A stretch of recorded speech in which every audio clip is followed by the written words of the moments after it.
The river is as low as it will get all year. It has pulled back from its banks and left a wide margin of wet mud along both sides.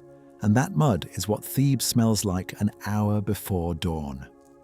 That, and wood smoke, and animals, and bread from somewhere close, and under all of it something sour and sweet at once, which is barley mash working in 100 kitchens at the same hour of the same morning. This is the 40th year of the reign of Ramesses II. 40 years is long enough to change what a city assumes.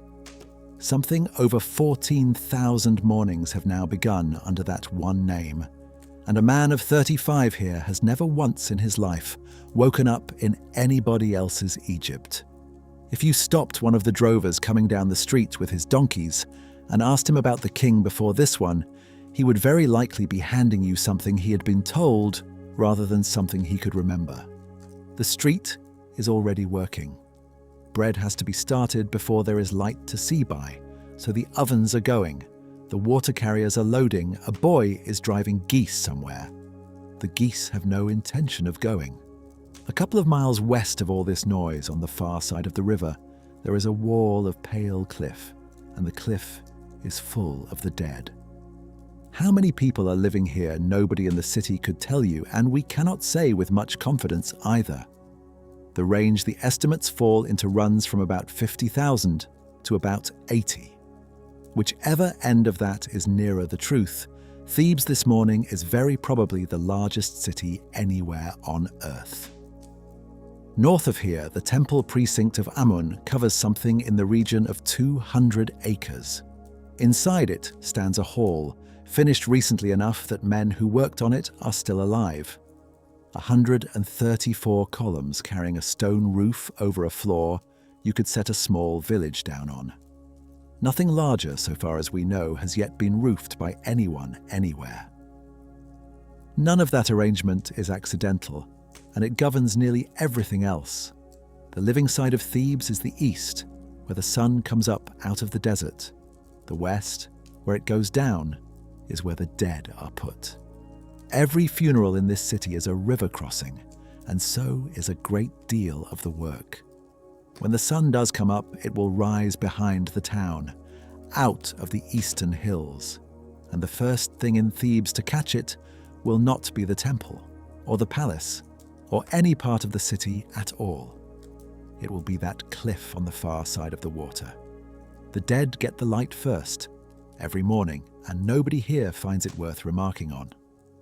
Behind the cliff, in a dry bay of the hills where there is no well and nothing grows, sits a walled village of about 70 houses. It has been put there deliberately in a place that cannot feed itself or water itself, so that everything it needs must be carried in over the rock by other people. The reason for that is on the other side of the ridge. Papyrus in this city is expensive. It is grown, processed, traded, and taxed, and it goes on the things that are supposed to matter. Temple accounts, funeral texts, the letters somebody intends to keep. For a note, a list, a receipt, a message to a man 2 streets away, nobody would dream of wasting it. What people use instead is what the hills hand out for nothing. Flakes of limestone which come off those cliffs by the million, and broken pieces of pot. You write on the flake with a cut reed and a little soot mixed with water, and when the flake has done its job, you drop it on the ground and forget about it. That is the only reason we can be standing here at all. Limestone does not rot, and the desert does not let anything stay damp. The documents made carefully on good material to last. Most of those are gone. The rubbish is not. It has come out of the sand in its tens of thousands, and a great deal of it is lying this minute in the British Museum and in the Egyptian Museum in Turin, catalogued and numbered and laid flat in shallow drawers, covered edge to edge in the ordinary business of ordinary days. The pattern is one we would recognize. What gets written with care and put somewhere safe has a way of disappearing. What gets written on whatever was lying around by somebody who assumed it mattered to no one is very often the thing that comes through. All of this is closed now, and has been closed a long time. The river was dammed in the last century and no longer rises the way it rose that morning. The street with the drovers on it lies under a town called Luxor, where the traffic is loud and the tour boats tie up along the Corniche. The temple is still standing, and people walk through it at midday with the heat coming off the columns. And every single person in that street, the boy with the geese, the women at the ovens, the man who has never known another king has been dead for something over 3,200 years. You are warm, and it is now. And the morning we are about to walk into has been over for a very long time. It asks nothing of you. There is no hurry anywhere in this. What we tend to arrive expecting at a place like this is the monument, the columns, the gold, the painted tomb. What actually comes through most reliably is the other thing entirely. The note nobody thought about, the day nobody set out to record. An ordinary morning turns out to be a fairly durable object, sometimes more durable than the thing that was built to outlast everything. And before we go down to the water, if you find that this kind of slow reading of the record is worth sitting with, consider subscribing, and we will keep opening these hours. Other cities, other centuries, other people's ordinary mornings. And let us know in the comments where you are listening from tonight. Your city, your time zone. 3,200 years is a long way for a morning to travel, and it is good to know where it has finally got to. Now, let us begin at the water, in the dark, before the ferries have started. The boats are pulled up nose first on a shelf of hard mud where the bank shallows out, and the loading has been going on for a while already, in the dark, mostly by feel. Most of what is going aboard is water. Big-bellied pottery jars roped in pairs across the backs of donkeys, brought down from the river's edge and swung over the side by men who do this every morning of their working lives. Everything here moves by donkey. There will be no camels in Egypt in any useful number for another 600 or 700 years, and most people on this bank will live and die without seeing one. All of it is going the same way: the water, the grain, the dried fish, the firewood, the pots, and, in a little while, the men as well. Because on the far side of the river there is a great deal of work and almost nothing to live on. The crossing takes about a quarter of an hour with 4 men pulling. Out in the middle, where the current has some weight to it and the boat starts to slide downstream while it goes across, is the only place in Thebes where you can see the whole argument at once. Behind you, the town is a long, low mass of mud brick going grey as the light comes up, and at the northern end of it, the temple. It is already awake. It has been awake longer than anyone on this boat. Inside, at the centre of all that stone, there is a room.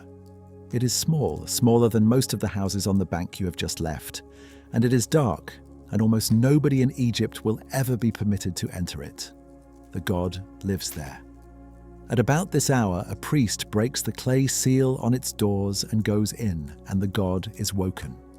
He is washed and censed and anointed with oil and dressed in fresh linen, and given his regalia and set in front of a breakfast.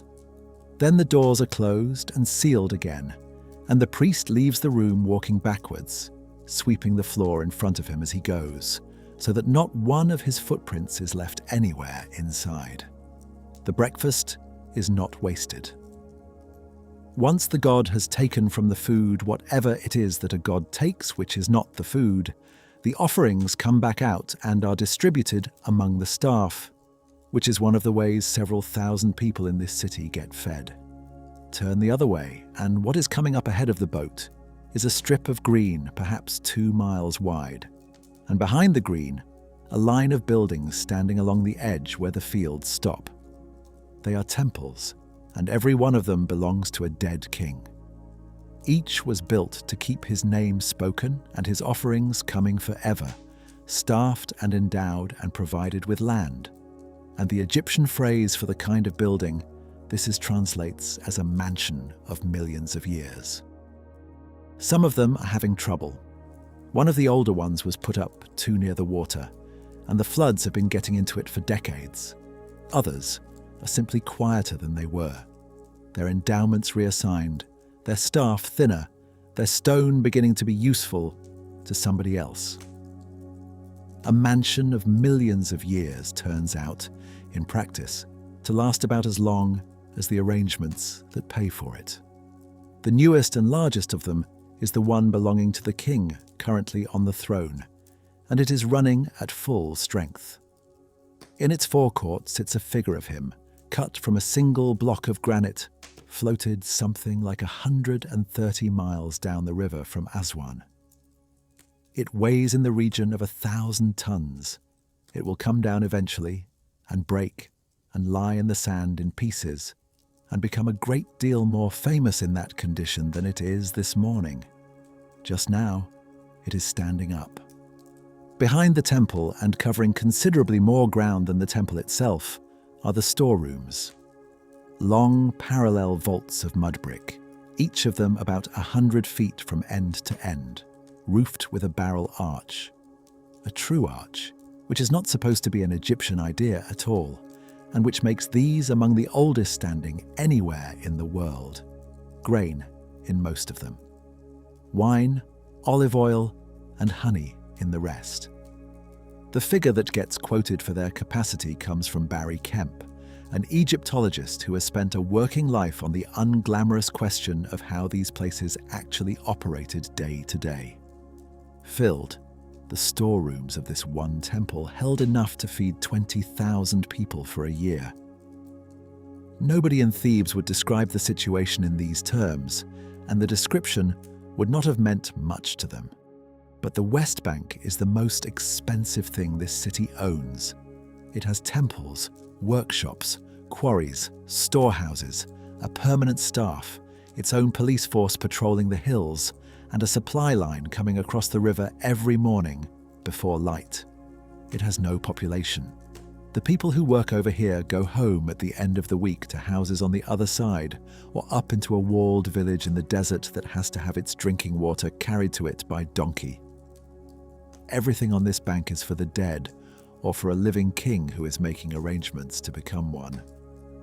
On the way across, almost nobody looked back at the temple. It is the wall behind the town. It has been there the whole of their lives, and there is a rope to coil, and a jar to steady, and a place to be by a particular hour. We recognize this well enough. The thing that people will one day travel across the world to stand in front of is to the people living beside it, simply the direction the morning happens to point. Past the landing, the ground is soft and worked and smells of wet earth and animals, and it stays that way for a couple of miles. Then the green stops. Not gradually. There is no scrub, no thinning out. The last irrigated furrow ends and the desert starts, and you can put 1 foot on either side of the line. That line explains the whole arrangement. Farmland floods every year, and farmland is worth money. The desert does neither, and it is dry enough to hold a body more or less indefinitely. So the dead go up there above the line where nothing will ever be planted and nothing will ever be wet. And from the edge of the cultivation a path goes up. It is not much of a path, a worn diagonal across the scree, steep in the middle section, the rock loose underfoot, where a very large number of feet have already been. It climbs to a gap in the ridge and goes over the top and out of sight. You can still make this crossing. There is a bridge downstream now, and the ferries have engines, and on the far side a road runs out past ticket offices and coach parks. The river has not moved, though. The bend it makes here is the bend it made then, and the path up the scree is still a worn diagonal in the same place, coming out at the same gap in the same ridge. There are men on it this morning already. They started before the boats did. The men on this path will not sleep at home tonight, and they will not sleep at home again until the working week is over, which is 8 days from now. The village they live in is about half an hour away on foot. On the other side of the hill they are climbing. On a clear morning, from the top, they can see the roofs of it. If you have ever worked a job that kept you sleeping somewhere that was not your own bed, you already know the shape of that week from the inside. The bag packed on the first morning, the particular flatness that arrives around the fourth night, the way the last day moves faster than any of the others. It is a shape that has been in service a very long time.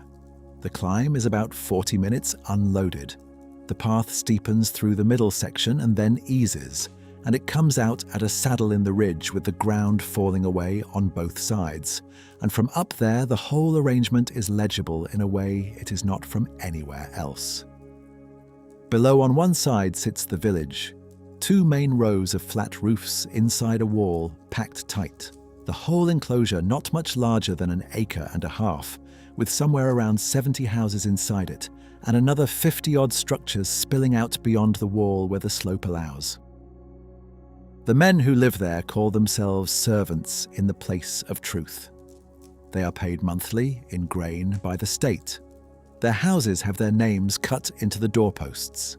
They have 2 days off in every 10, a physician provided at the crown's expense, a court of their own making that settles their arguments, and women assigned to them by the administration to do the grinding, because grinding flour by hand for a household takes hours and somebody has to lose them. Their sons will inherit their positions. Their daughters can own property, and do. They are also not going anywhere. The village sits in a dry bay in the hills, with one practical way in and one way out. There is a wall around it. There are police in the hills above it, and the desert on every side of it is a serious argument against walking off. Nobody wrote down why the place was put where it was, but the arrangement makes its own case fairly clearly. These 40-odd men know exactly where the king's tomb is, exactly how to get into it, and exactly what has been put inside. And that is, without much competition, the most valuable secret in Egypt. What is down there now is a shallow rectangle of foundations and a great deal of rubble. And it is called Deir el-Medina, which is Arabic and means the monastery of the town, because a Coptic church was built on top of it much later. Bernard Bruyère worked on it on and off between 1922 and 1951. Nearly 30 years of a career spent in one small bay of one hillside. And it is largely because of that stubbornness that anybody can say anything at all about what follows.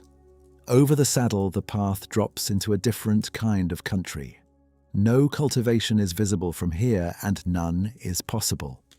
The valley below is a dry watercourse cut into limestone, a dead end with cliffs on 3 sides and one narrow entrance, and it floods perhaps once in a generation when the rain comes wrong. Standing over all of it is a peak. It is a natural formation, not built, and it happens to be very close to a pyramid in shape, which nobody here regards as a coincidence. A goddess lives in it in the form of a cobra, and her name is Meretzega, which translates as she who loves silence. The men going down this path leave offerings to her. They also carve small stones asking her to forgive them for specific things, which is how we know some of what they got up to. At the bottom, cut into the valley wall, is a doorway with a stone chip spoil heap fanning out below it. The tomb behind it has been going into the hill for 40 years. That is not slow work. That is what happens when a king refuses to die. A royal tomb gets larger the longer its owner reigns, because the work never stops, and there is always another chamber that can be added. And this king has now been on the throne since before most of the men working here were born. The crew that does it is organized the way a ship is organized. There is a right side and a left side, each with its own foreman, and above both of them, a scribe, who is the highest ranking man on site and who does no cutting at all. The two sides work the two walls of the same corridor, facing each other, and they are as competitive as you would expect. The sequence is fixed and everybody knows their place in it. Quarrymen go first with copper chisels and wooden mallets, taking the corridor forward into the limestone. Behind them, plasterers dress the walls smooth.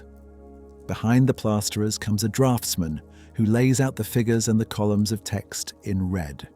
Red is the colour of the first attempt, the thing not yet settled. And then, a senior hand comes along behind him and corrects the work in black, and the black is what the sculptors will follow. Then the carving, then the paint. And behind all of them, constantly going the other way, baskets. Every fragment of stone taken out of that corridor has to be carried up the slope by somebody. The finished tomb is the part that gets admired. The spoil heap outside the door is the actual measure of the labour. By the time you are down at the working face, the air has changed completely. There is no ventilation of any kind. It is hot, it is full of limestone dust, and it is lit entirely by open flame. Shallow pottery dishes of oil with wicks of twisted linen, sitting on ledges cut for them, a dozen or more of them burning at once in a space with no way out for the smoke. They knew the smoke was a problem, and they dealt with it. Salt was added to the oil, which cuts the smoking down and keeps the soot off paint that is going to have to last for eternity. For the decorating work in particular, the oil of choice burns cleanly, and the wicks were counted. That is the detail worth stopping on. The wicks were issued from a store in a specific number at the start of a shift, and a scribe wrote down how many went in. Lists of those issues survive. Receipts for wicks have come up out of the rubble of one of the tombs in this valley. Small flakes of stone, recording that so many were handed over on such a day. Which means that the burn time of a linen wick in a dish of oil 3,200 years ago is a number we can work with.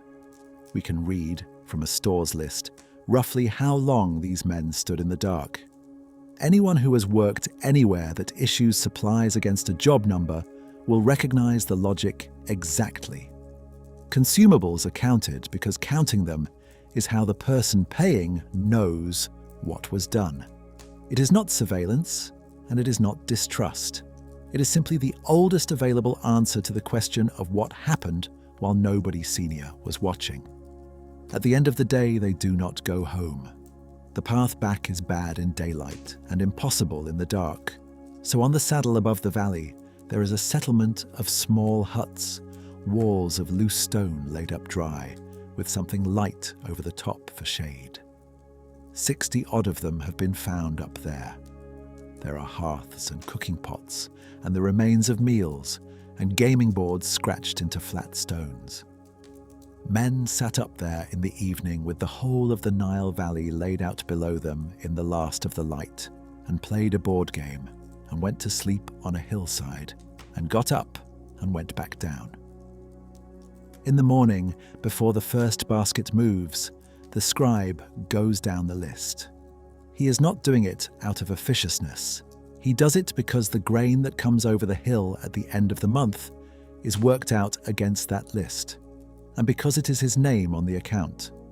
So he reads out the names in the order they are always read, and the men answer to them. Not all of them do, and against the ones who do not, he writes. The flake he writes on is a good deal larger than the ones people use for notes.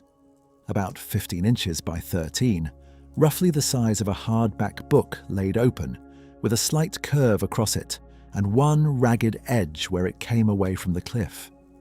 Both faces get used. 24 lines on the front, 21 on the back, in a hand moving quickly and without much care for elegance, because this is not a document anyone expected to be looked at in 3,000 years. It is in the British Museum now and has been since 1823, when it was bought. Nobody wrote down where it was found. Everything about it points to the village on the other side of the hill. To read it, you start at the right-hand edge, where the names run down the stone one beneath another in black.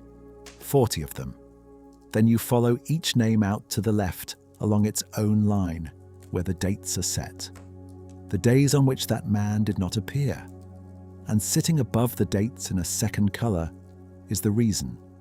The reason is in red. Red in a hand like this is the color reserved for the thing that stands outside the body of the text.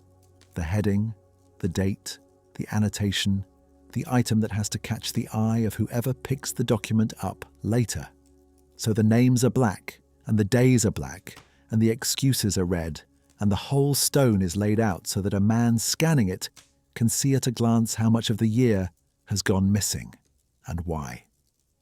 We have this document. Most of us have filled one in at some point. A column for who, a column for when, and then a box, always slightly too small, for the reason, which is the only part anybody actually reads. Illness comes up more than anything else. Just ill again and again with nothing added to it, which is what you would expect from a scribe who has 50 of these to get through and no interest in symptoms. Then it starts getting specific. One man is off with his eyes, which in a country where the sun comes off pale limestone all day and there is grit permanently in the air, is not a small complaint and is not likely to be a short one. Another is out because a scorpion got him. Wives are ill. Daughters are ill. Mothers are ill. Men are absent for burials and separately for the wrapping of a body, which is a longer job and a more intimate one. You have had the morning. Everybody has had the morning, and the one where the only thing that needs to happen is getting up and going in, and it is not going to happen. And then there is the second and slightly worse problem of working out what to say. Whatever you settled on, some version of it is on this stone. One man is off strengthening his door.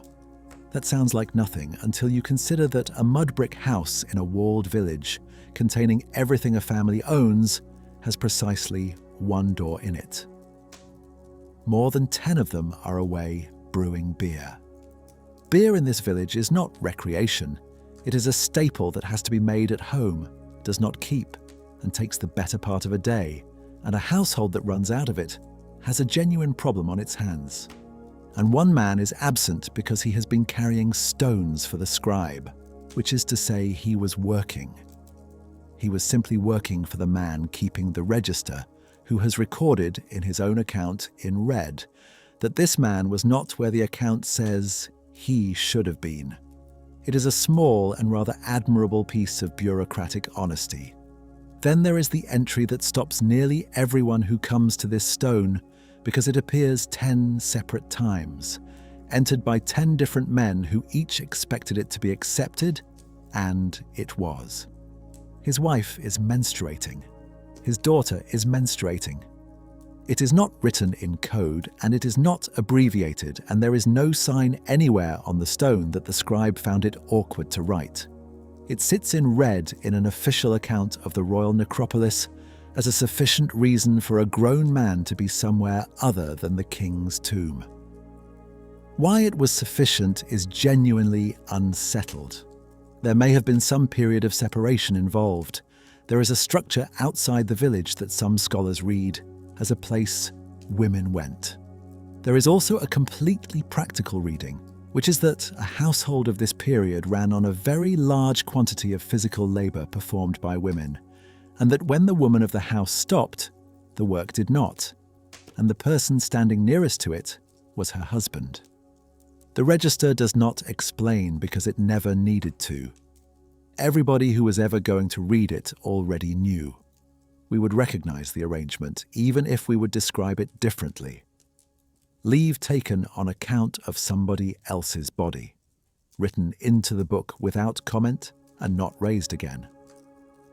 One name on the list behaves unlike all the others.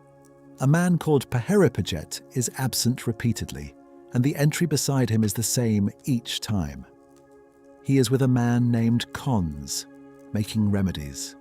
He was not slipping away. The reading the specialists have settled on is that this was the person you went to when something was wrong with you. and that his medicine-making was, as far as the account was concerned, absence. The village needed him doing it. The tomb ledger recorded that he was not at the tomb. Both statements were true at once, and nobody involved appears to have found the contradiction worth a remark. The register covers 280 days, and the men on it missed anything from 1 day to 39. Against 2 of the 40 names, there is nothing written at all. What that silence means is not recoverable. It may be that 2 men turned up without fail for 280 days. It may be that the scribe's own record had a hole in it. There are 2 names on a limestone flake with a clear space beside each of them, and from here there is no way to tell which. One figure from this stone gets repeated a great deal and deserves handling with care. Of the 280 days, only about 70 look like full working days. And the conclusion people jump to, that these men worked roughly 1 day in 4, is almost certainly wrong. By the 40th year of the reign, the king's tomb had been going into that hillside for 4 decades and was well advanced. Men were very likely being moved onto other projects, and an account kept for one job does not record the days its workers spent on another. Festivals take up more of the gap, and it remains possible that we are simply misreading what this particular account was for. The document tells us who was not at the tomb. It does not tell us they were at home, which brings it round to the part that changes the shape of the whole thing. Somebody has gone through the ration accounts line by line to see whether the grain moved when the attendants did. It does not. The monthly issue of emmer and barley holds steady, month after month, whatever the red says. That work belongs to Jack Jansen, and it is the sort of research that costs a decade and yields a sentence. The illness proportion has been counted as well. Close to 1/3 of every recorded absence in this community is sickness. The figure comes from Anne Austin, who reads the skeletons out of this village alongside its paperwork, and who has built a career out of laying the 2 kinds of evidence side by side and seeing whether they agree. So a man is ill for 11 days and his grain arrives in full. His wife is ill and he stays with her, and his grain arrives in full. He spends 4 days burying his brother, and his grain arrives in full. That is sick pay. Not charity, not a favour from a sympathetic foreman, not something negotiated case by case. A standing arrangement, run by a Department of State, entered in an account book we can still read. One further thing about the year this stone was written. The man who had kept these accounts for the previous 33 years had just stopped keeping them, and somebody new was in the chair, learning where the columns went. Among everything else it is, this register is a handover. 3 or 4 generations further on, under a different king with the same name, the arrangement broke. The grain did not come. The men waited 18 days past the date it was due, and then they put down their tools, walked out through the gate, went down the hill to the temples on the flat, and sat behind one of them and refused to move. What they were shouting was written down as well. "We are hungry." It is generally reckoned the first strike anybody recorded, and the thing that made it possible was not desperation. It was the expectation, built up over generations of grain arriving whether a man came in or not, that the account would be honoured. The first sound in the village most mornings is stone moving on stone. It starts before the ovens are lit and long before there is any light to work by, and it carries because the houses are packed tight against one another, and a good part of the village is doing the same thing at the same hour. A low, dragging, back and forth grinding, dozens of them slightly out of time with each other. What is being ground is emmer, and emmer is an awkward wheat. The grain does not come free of its husk when you thresh it, the way later wheats do. So before anybody can make flour, there is a separate job. The grain goes into a deep mortar and gets pounded with a long pestle, often by two people working alternate strokes, until the husk breaks away. Only then does it reach the stone. The stone is a saddle quern, a long lower slab dished in the middle from use, and a smaller handstone worked back and forth across it. You cannot stand to it. You kneel with your toes bent under, and you lean your whole upper body over the slab and drive from the shoulders. And you do it for hours, because a household eats a great deal of bread, and flour does not keep well once it is ground. The skeletons from this village and others like it carry the record of that posture in the knees, in the lower back, and very distinctly in the big toe. And every stroke takes a little stone off the stone. That is the part worth holding on to. Grit from the quern goes into the flour, and out of the flour into the dough, and out of the dough into every loaf anybody in Egypt has ever eaten. Sand blows in on top of it. There is no sieving it out because it is the same size and weight as the flour itself, and nobody at any level of this society has bread without it. You would feel it. Somewhere in most mouthfuls there is that small, hard catch between the back teeth and the faint noise it makes, and then you swallow and keep going, because that is simply what bread is.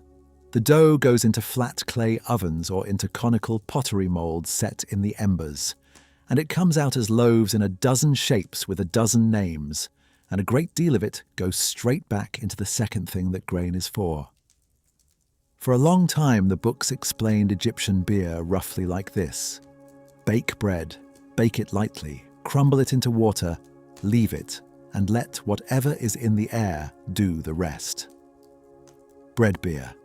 It is a tidy story, it fits the tomb paintings if you squint, and it has the pleasant effect of making beer sound like an accident that happened to bread. How we actually know is a better story. Somebody took the desiccated residues, the dregs dried in the bottoms of beer jars, the crumbs of loaves 3,000 years old, and put them under a scanning electron microscope and looked at what had happened to the individual starch granules inside. Starch that has been heated looks one way. Starch from grain that has been deliberately sprouted looks another. Starch that has done neither looks like itself. The grains keep a record of their own treatment, and at that magnification, the record is legible. The work is Delwyn Samuel's, and it took the bread beer story apart. What the Egyptians were doing was malting. You wet the grain, you let it begin to germinate, and then you stop it by drying. And in that narrow window, the grain converts its own starch into sugar. It is the same fundamental operation that underlies every beer made anywhere since. Then two batches, one cooked and one not, get combined and worked with water. The husk is strained out, the liquid is left to ferment. None of that is an accident that happened to bread. It requires knowing that wet grain left for a certain number of days goes sweet, that it goes sour and useless a day or two after that, and exactly where in between to stop, and doing it reliably, at household scale in a kitchen open to the sky, without a thermometer, a clock, or the faintest idea that enzymes exist. It is a skilled process performed by ordinary people as a matter of routine, and the tidy version robbed them of it. The result is thick, closer to a thin porridge than to anything served in a glass, faintly sour, and very low in alcohol. It is nourishment.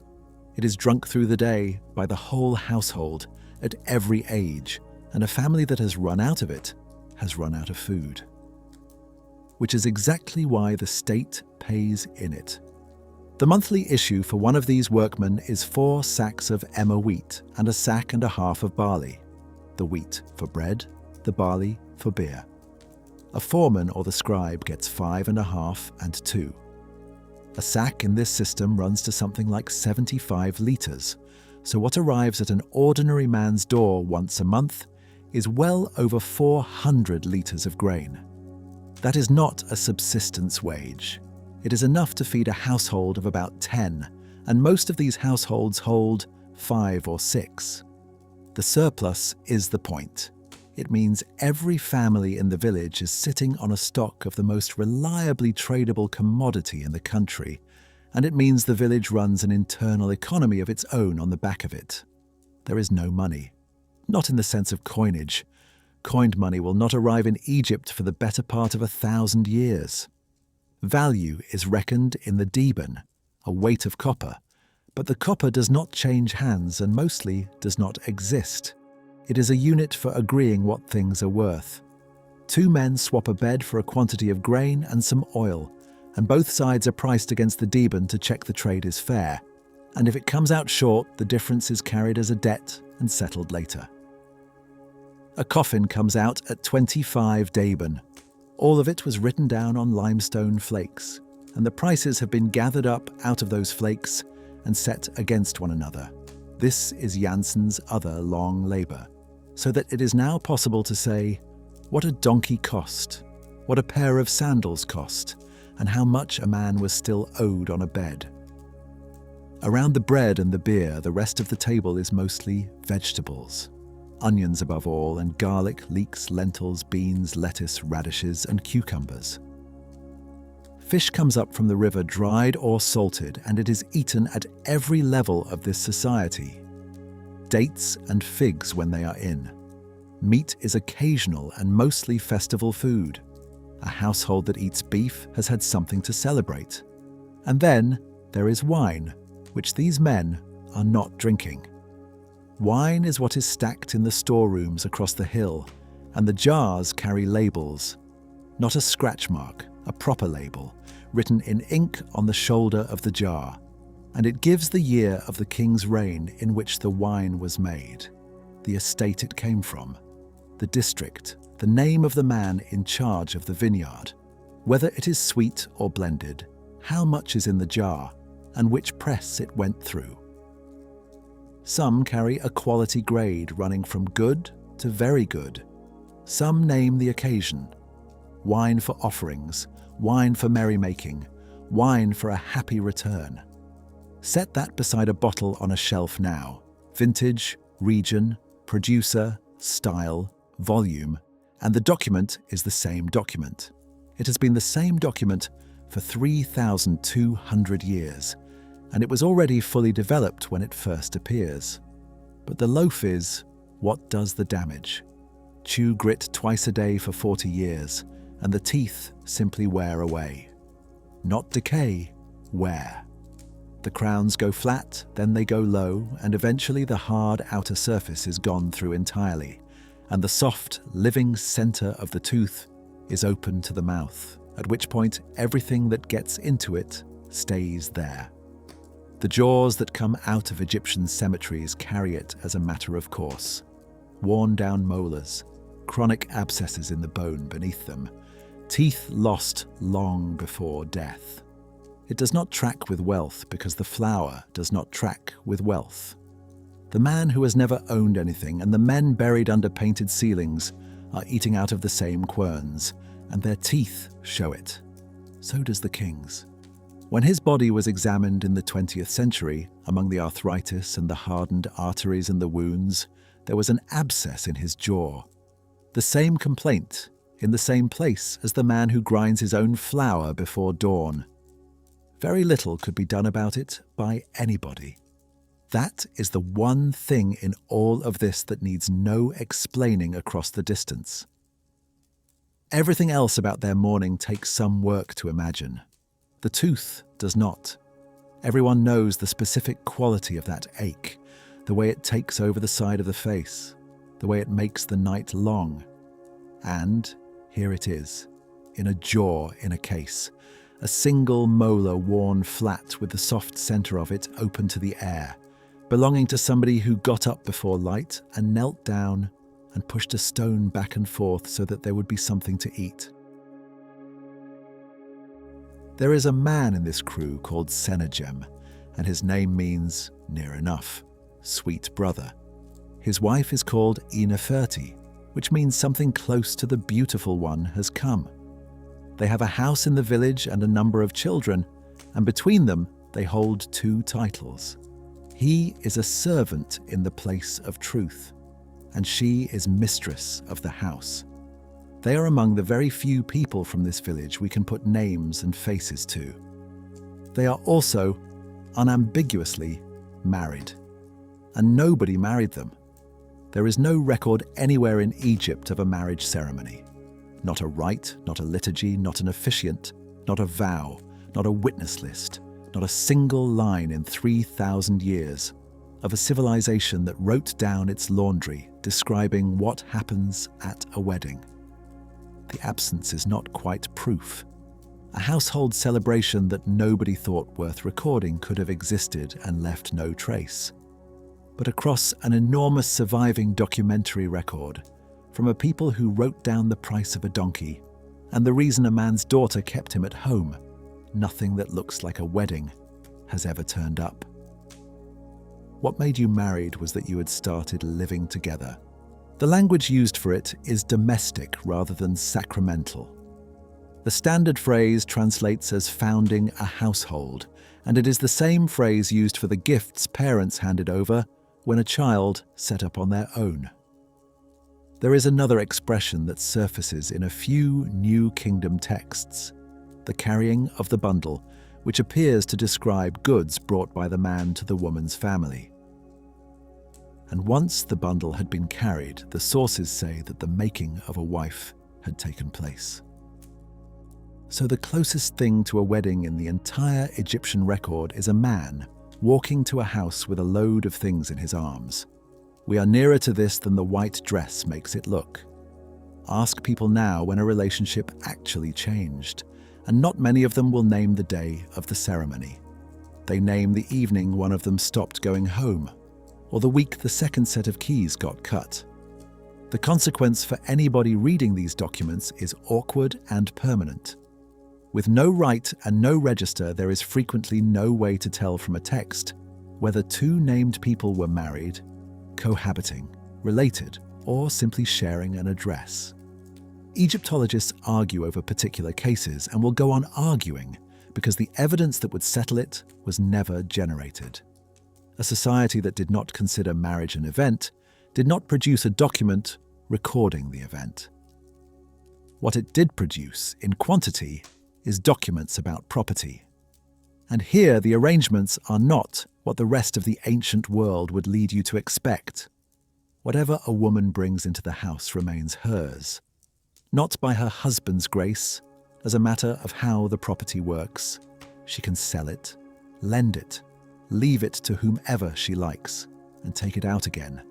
And marriage neither transfers it to him nor puts it under his hand.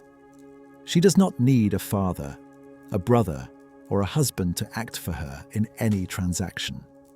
She signs in her own name. She brings suits in her own name.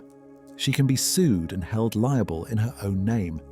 And when she gives evidence, her testimony is weighed the same as a man's. And she can end it. Either party could initiate a divorce, and there was no penalty attached to her doing so. What had been brought into the marriage went back out with whoever brought it. What had been accumulated during it was divided, and her share of that jointly acquired property was 1/3. The division was done in front of the local court, which is to say, in front of the neighbours, because that was what gave it force. One caution about all this: the formal written marriage settlement, the document that lists the parties, the property, the penalties, and what happens if he takes another wife, belongs to a later Egypt, several centuries after this morning. At this date, the arrangements are customary, spoken, and witnessed rather than drafted. What holds them together is not a contract, but the fact that everyone in a village of 70 houses saw what was agreed and will remember it. None of which should be turned into a picture of equality, because it is not one. She is still the one kneeling at the stone before light. Her range of possible lives is a fraction of his. The point is narrower and stranger than equality. In the matter of what she owned and whether she could leave, An Egyptian woman in this village had a position that women in most of Europe would not recover for something over 3,000 years. And then there are the poems. Something over 60 of them survive, mostly on a handful of papyri, one group now in Dublin and another in London, all of them written in the same stretch of Egyptian history as everything else here. They are secular, they are unofficial, and they were written to be enjoyed rather than filed. In them, lovers call each other brother and sister. It is an endearment and nothing more, no relation is implied, and once you know it, the name of the man cutting stone in the valley reads slightly differently. Somebody looked at a baby and called him sweet brother. The poems are not decorous. A young man works out that if he lies down at home and pretends to be ill, the neighbors will come in to see how he is, and she will come in with them. And, he adds, she will put the doctors to shame, because she is the only one who knows what is actually the matter with him. It is a scheme. It is a bad scheme. He is clearly delighted with it.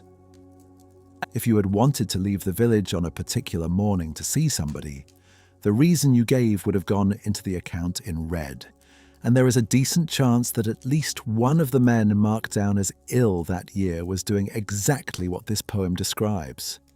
And then there is the one everybody remembers, from the papyrus in Dublin, 7 stanzas long, spoken by somebody who has been counting. 7 days since I saw my sister, and a sickness has come into me. My limbs have gone heavy. I have lost hold of my own body. The physicians come, and their remedies are nothing to me. The magicians have nothing. Not one of them can put a name to what is wrong. If somebody would only say to me, "She is here," that would bring me back. Her name is what would raise me. You know precisely how long 7 days is when it is that kind of 7 days. There is no distance to cross here, no allowance to make for a different world, nothing to translate. A young man in this city that long ago counted the days, got to 7, and could not do anything else with himself until he saw her. Not every house in the village is that house. Some of them have somebody in them who should not be there, or somebody gone who should not be. The poems never give names because they have no use for them. The other kind of record, the kind that gets made when a marriage stops working in a place where the wall between one house and the next is a single course of mud brick, and where every raised voice is public property, gives names every time because the names are the entire purpose of it. Egypt has been holding courts for the better part of 2,000 years, and there is no law. Not a lost law, and not one still waiting to be dug up. No Egyptian document quotes a statute. No judge anywhere in the record is described opening a book of them. Nothing survives from 3,000 years of a civilization that wrote down everything which resembles the great stone of Hammurabi's laws standing in Babylon 5 centuries before this morning, with its numbered offences and its numbered penalties set out one after another. There are royal decrees. There are standing orders for officials. There is no volume of law that anybody consults. You can read one of these judgments straight through, both faces of the stone, and never find out what rule was broken. That is not carelessness on the scribe's part. There was nothing to cite. What they have instead is ma'at, which gets translated as truth, or order, or justice, or balance, and is properly all 4 at once, and a goddess besides. For a court, it comes down to a working question that is not the question a modern one asks. Nobody on the bench is trying to establish which provision applies. They are trying to establish what has gone out of true here, and what would put it back. That sounds impossibly vague. And it is impossibly vague, and it functions about as well as you would predict, which is to say, it functions when everybody in the room shares the same picture of what in true looks like. A village of 70 houses, where the same 40 men have worked the same corridor for 30 years, shares that picture almost completely. The bench is drawn from those same men. The two foremen sit, the scribe sits and writes. Deputies sit, and a number of respected householders, enough to make the thing look like the village rather than a faction. Women appear before it in their own right, bring their own suits and give evidence that is weighed like anybody else's. There is no professional judge. There is no advocate, no prosecutor, no clerk of the court who does this, and nothing else. The man hearing your case this morning is the man who will be cutting the wall opposite you tomorrow, and his wife knows your wife, and he was at your father's funeral. We understand the shape of this better than we might admit. Small places still work like it. The committee, the local bench, the village hall where the person deciding knows exactly who you are and always has. It is not a museum piece. It is simply what justice looks like before anybody invents the idea of a stranger deciding. Most of what comes before them is dull, which is the surest sign that a court is real. Debts, overwhelmingly. Goods handed over and not paid for. A donkey lent and returned lame. A donkey lent and not returned. Tools missing. Grain owed since the month before last, and still owed. A pot bought on the understanding that something would come back the other way, and nothing has. The procedure is short. Somebody makes a complaint. The other party answers it. Witnesses speak, and there are always witnesses because there is nowhere in this village to do anything unobserved. And then, at the center of it, the oath. The formula is fixed, and it names two powers at once, as Amun endures, as the ruler endures. The god and the king in a single breath, standing behind whatever you are about to say. And the oath is frequently not just a statement. It comes with its own penalty attached, spoken by the person swearing it. If I am lying, then let this be done to me. You name your own punishment, and then you tell the court your version of events, which raises the obvious problem. A court with no law, no police in the room, and no power to compel anything is relying on that oath very heavily. So what stops a man simply swearing? Something did. There is a limestone stela in the British Museum, made by a workman from this village, in this reign, a man named Neferabu. And it exists for one purpose, to tell people what happened to him. He swore falsely by Ptah, Lord of Truth. And Ptah, he writes, caused him to see darkness by day. The stela is a confession, put up in public, at his own expense with his own name on it, and it ends by warning everybody else off doing what he did.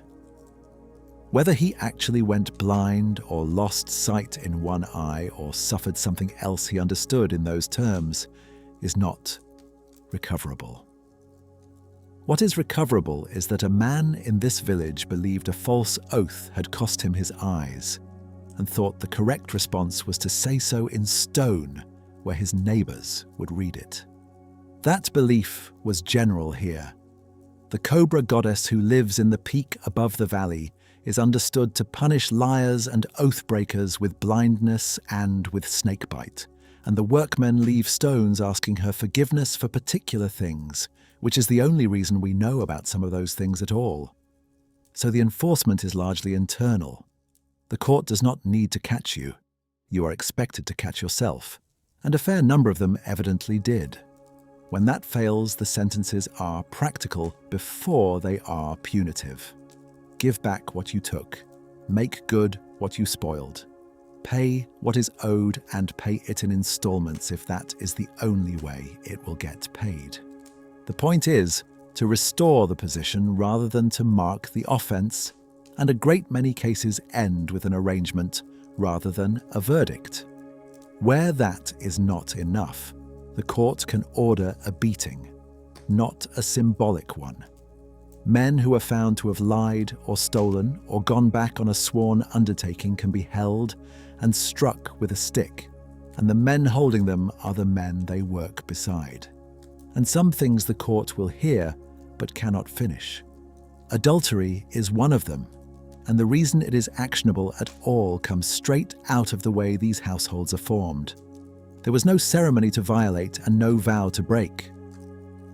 But there was a recognized arrangement, made publicly, understood by everybody, and a third party interfering with it has broken something the whole village had agreed to see. So it goes to the village. A case survives from here doing exactly that. A man's involvement with another man's wife, reported, heard, entered in the record with the names in it. For the serious matters, perjury, theft from the crown, offences against the king's name, killing, the local court's authority stops at a particular point. They can hear the evidence. They can establish, as a body of men who know everybody involved, whether the thing happened and whether this is the person who did it. What they cannot do is decide what follows. That goes upward. There are two ways to read a court like this, and both of them are true at the same time. A bench of neighbours cannot be deceived about who you are, cannot be bought by an outsider, has no interest in ruin, and has every practical reason to want the two of you working the same corridor tomorrow without a grudge between you. A bench of neighbours also never forgets. It remembers what your father was like. It has a settled opinion about your wife. It will be sitting there the next time and the time after that, and there is no other court in the world you can take your case to. When something does have to go upward, it leaves the village the way everything else leaves the village, over the ridge, down the path, across the water. And it goes to one man. According to a text that vizier after vizier had copied onto the wall of his own tomb, first written down some generations before this and still being reproduced, that man sits in a hall with 40 leather rolls laid open in front of him. Nobody now can say with any confidence what was written on them. The hall at the other end of that referral is real enough, whatever was written on the rolls. It is across the water in the administrative quarter of the city, and a case that leaves the village at first light can be standing in front of the man who sits there before the day is out. The office he holds is the entire civil government compressed into one person. The Treasury reports to him, the granaries report to him, the land survey reports to him, and so do the district officials, and so does the army's supply. He appoints men to posts and removes them. He audits accounts. He hears the cases nobody below him is permitted to conclude. He is answerable, in person and daily, for the condition of the canals and the level of the water. And every morning he goes to the king and gives an account of the state of the country, and then comes back and runs it. There is a text describing this job that viziers had copied onto the walls of their tombs for generations, and among the practical instructions about reports and seals and precedents, there is a passage that reads like a warning, left by someone who had watched the office go wrong. Do not judge unfairly. Partiality is an abomination to the god. Regard the one you know exactly as you regard the one you do not know, and the one who is near you as the one who is far. Set that against a bench of neighbours in a village of 70 houses, where knowing the man is the entire basis of the proceeding, and the two halves of Egyptian justice can be seen pulling in opposite directions on the same morning. The village court works because everyone knows everyone. The vizier is told in writing that knowing them is precisely the danger. 35 years before this morning, in the 5th year of the reign, a vizier put his authority behind the appointment of a scribe to that village in the hills. The name on that decision was Parza, and the man he appointed held the chair for the next 33 years. Which means the account book that has just changed hands and the register with the 40 names on it exist in the shape they do because of a piece of paperwork done by a man now approaching the end of his own life. A short walk across the same hillside where his tomb is being cut into the slope with everybody else's. By the 40th year, the office has moved on, the name coming down to the village on official business now is Kai. The chair is the same chair. Above it, one man, and he has been there for 40 years. He is somewhere in his mid-60s. He has already celebrated the great jubilee that a king is supposed to reach in his 30th year and then repeat. And he has celebrated it 3 or 4 times over. And he will go on celebrating it roughly every 3 years for the rest of his life, until the total stands somewhere between 13 and 14. No Egyptian alive has any practical experience of a succession. The last one happened before most of the country was born. And 19 years ago, in the 21st year of the reign, this king made peace.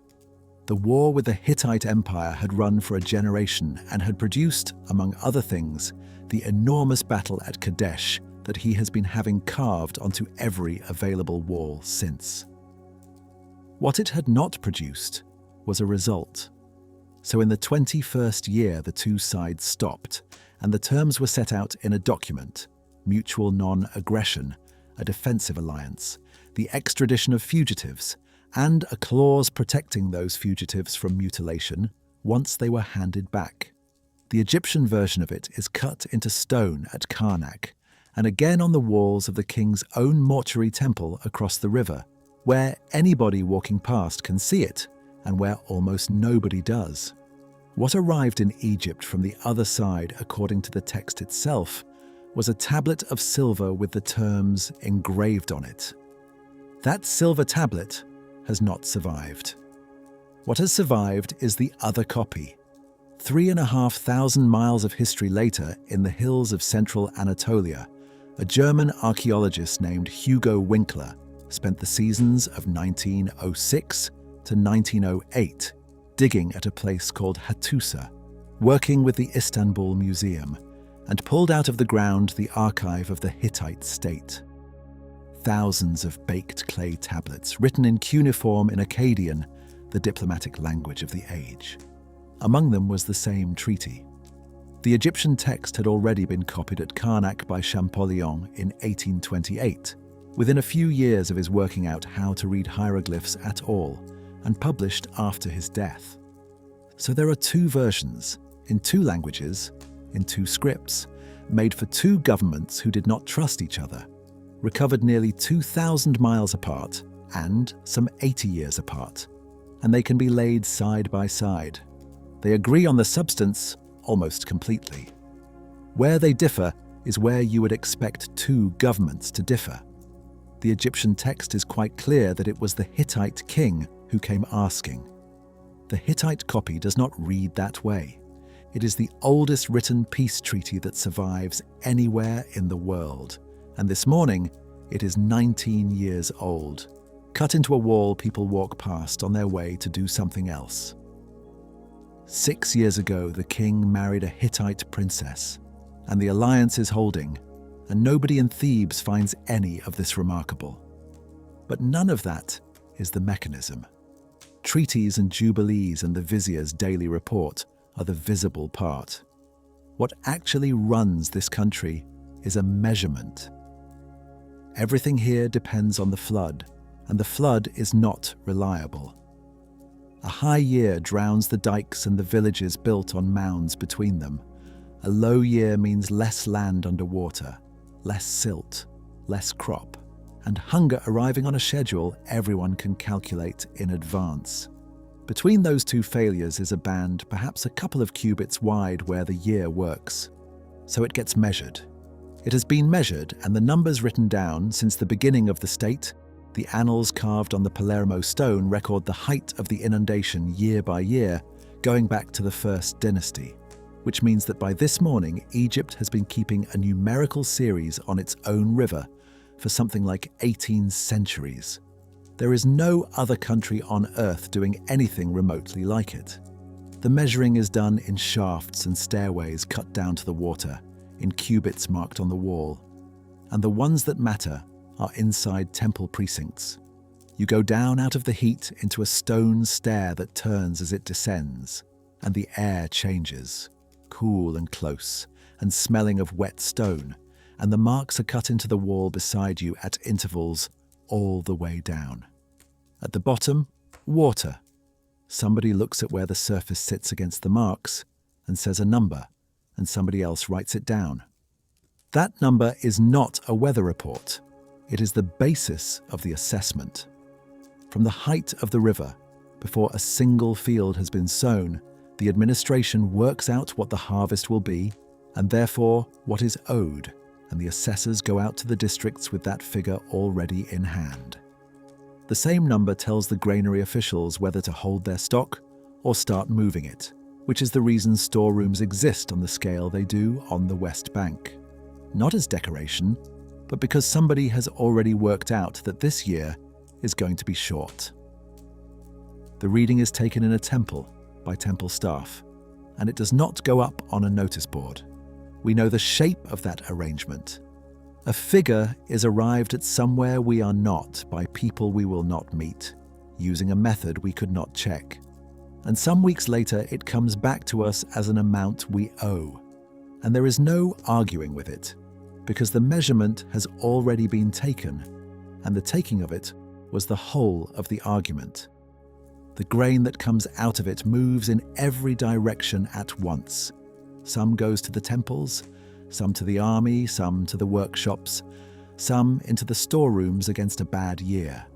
And a small stream of it goes over the river, up the west bank and out toward a dry bay in the hills, along with the fish and the fuel and the pots. And the water, which has to go the same way, in jars, on a donkey, led up a path by a man whose name is on an entirely different list. He comes up out of the cultivation with the donkey ahead of him and 2 jars roped across its back, and this is not his first trip of the morning, and will not be his last. The river is around 3 miles behind him. The path climbs the whole way. He does this every day, and so do the men behind him on the same track, because the village at the top of it has no water of its own, and never will. We often have his name, not his life and not his face, but his name, because water arriving was a delivery, and a delivery had to be signed for. Somebody has gone through those delivery notes. Around 1,500 documents, most of them administrative scraps of exactly the kind nobody keeps on purpose, worked over until the individuals in them separated out from the paperwork, and the result is a body of something like 600 named men who supplied this community. That work is Catherine Gabler's, and what it produces is a directory of a workforce that had been sitting in plain sight, itemized, but not counted. Look at the trades in it. Woodcutters for fuel because nothing burns that grows nearby. Water carriers, men who make gypsum for plaster. Fishermen who supply a village 3 miles from the river with fish. Gardeners, potters, launderers, confectioners, blacksmiths, and the grinders of flour. Some of those jobs need nothing but a back. Others need years of training, their own equipment, and a reputation.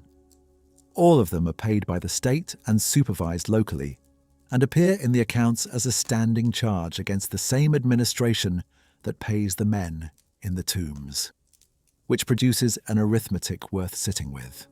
70 houses inside a wall, 40 men on the crew, and something in the order of 600 people outside that wall, whose work exists so that those 70 houses can function. We recognize the arrangement without much difficulty. Most institutions run on 2 lists. There is the list of the people the institution is understood to be about, and there is the longer list of the people who make the building work, arriving earlier and leaving later, whose names are held in a different system by a different department and who are not usually in the photograph.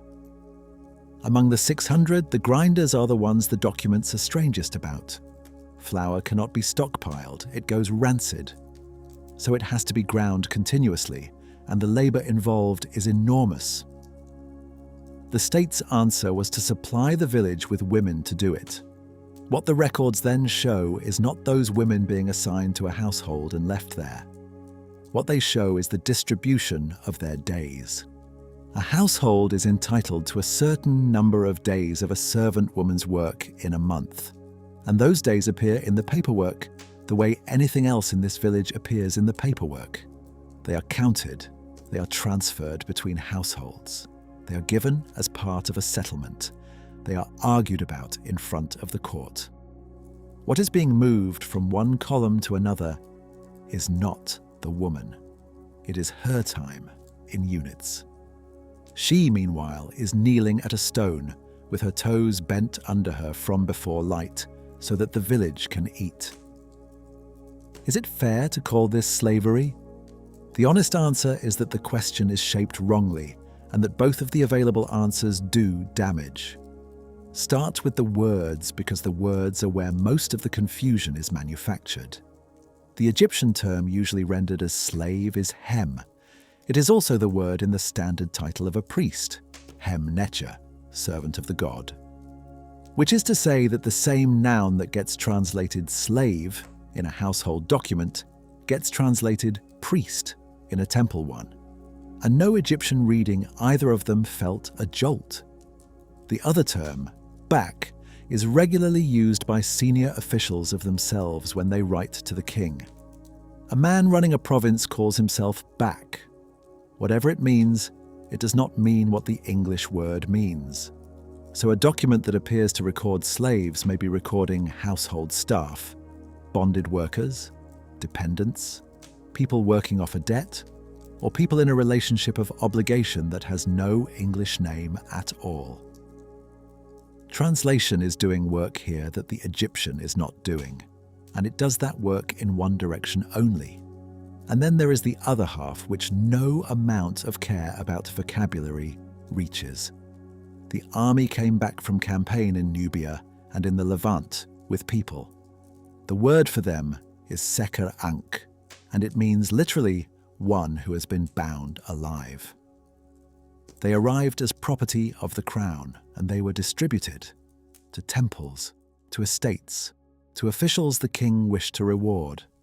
There are references to captives being marked with a brand in the manner of an estate marking its cattle, so that it would be clear whose they were. Alongside that ran the labour service the state could demand of its own people, which in this period fell more and more heavily on prisoners and on deported populations, and running from it was itself an offence. Some of those people were absorbed. Foreign names appear in Egyptian households as members of them, with children, with property, with descendants who are indistinguishable in the record from anybody else. That absorption is real and it is documented, and it should be said. It should not be said on its own. A great many people arrive at this reign already carrying a story about it, and it would be evasive to walk past that. The Book of Exodus names a store city called Ramesses, built under compulsion. This king did build a delta capital of that name, with an enormous workforce that certainly included foreigners, since a great deal of the labour force in this Egypt is foreign. And in the reign of his son, a granite stela records a campaign in Canaan, and lists among the defeated a people called Israel, written with the sign Egyptian scribes used for a people rather than for a place.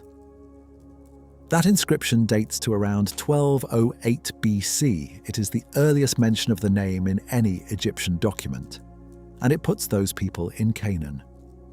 Everything else is absent. No Egyptian text describes the events. No excavation from this reign has produced evidence of them. The attachment of the story to this particular king rests on the name of a city and on the arithmetic of that one stela. And among people who work on it professionally, there is no settled position. Some argue for a smaller historical core underneath the account. Others, that it was composed centuries afterwards for reasons belonging to a different world entirely.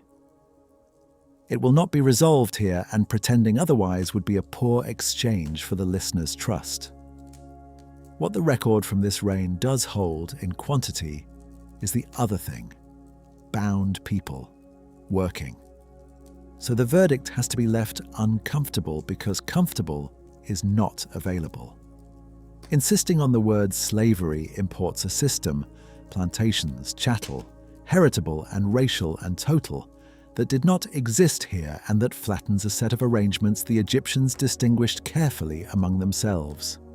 Refusing the word flatters them, and it does so at the expense of the only people in the story who cannot object. What is not in question, and what no care about vocabulary softens, is that there were people in this country who could not leave, who were moved from one place to another by somebody else's decision about them, who were handed over as rewards, and some of whom were marked on the body so that everybody would know whose they were. Whatever we decide to call that, they lived inside it, every day, for the whole of their lives. Up at the top of the path, the jars come off the donkey at the gate. They go into the store and out of the store into the houses, one at a time, along a single narrow street, through doors that are kept shut against the heat. And behind those doors is the part of this village that nobody ever kept an account book for. The street runs almost the whole length of the village, north to south, and in places it is barely wide enough for two people to pass without one of them turning side on. The houses are built against each other down both sides of it, sharing their walls, so that what you are walking along is really a slot between two continuous terraces of mud brick. Some of the door frames have names cut into them. Not many have survived, which is why the people who excavated this place ended up giving the houses numbers, and why a house that belonged to a particular man, with his name on the post where everyone could see it, is now called something like number 12 on the eastern side. Of the houses inside the wall, 68 stood well enough to be planned, and Bruyère planned them. The door is low. The floor inside is lower still, and you go down 2 or 3 steps to reach it, for the unremarkable reason that a village lived in for a couple of centuries ends up standing on a certain amount of itself while the rooms stay where they were put. So you step down out of the glare, and the first thing that happens is that the light stops. It takes a moment.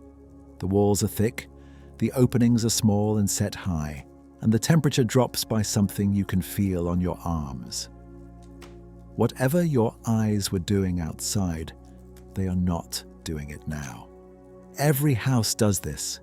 It tells you before anyone has spoken to you where you are meant to stand, how loudly to talk, and which way to face.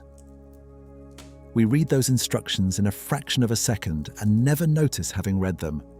And in this first room, in 28 of those 68 houses, there is a thing nobody can explain. It is a rectangular structure of mud brick built against the wall, enclosed on 3 sides or sometimes on all 4 with an opening left along one of the long sides and reached by 3 steps. Roughly the dimensions of a bed.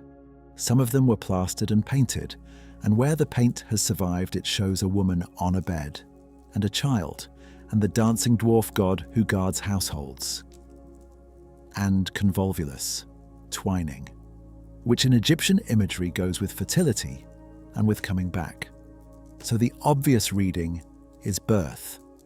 A woman gives birth in there, or is confined there afterwards with the newborn, in the coolest and most protected corner of the house, with the protective images painted on the wall beside her head. That reading may well be right. It is not settled, and it has not been settled for 100 years. The difficulty is that the same imagery does several jobs at once in this culture. Fertility, protection of the vulnerable, and rebirth after death are not separate departments here. They use the same visual vocabulary, and a picture that reads as childbirth reads equally well as an offering place for somebody who has died and is expected to be reborn. Only a minority of the houses have one at all. They are not identical to each other. Nobody wrote down what they were called or what happened in them. So, there are 3 standing arguments: a birthing bed, a nursing bed, an altar for the household's own dead, and no way to choose between them from the evidence that exists. 28 of these things, in a village whose paperwork tells us the reason a man's daughter kept him off work.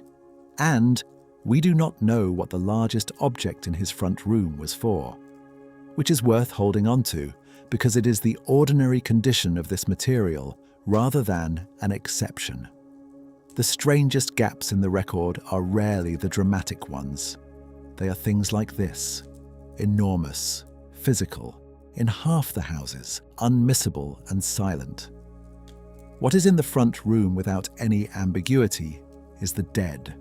Cut into the wall or standing in a niche, households here kept small limestone busts. A head and shoulders, usually with no name on them, sometimes wearing a wig.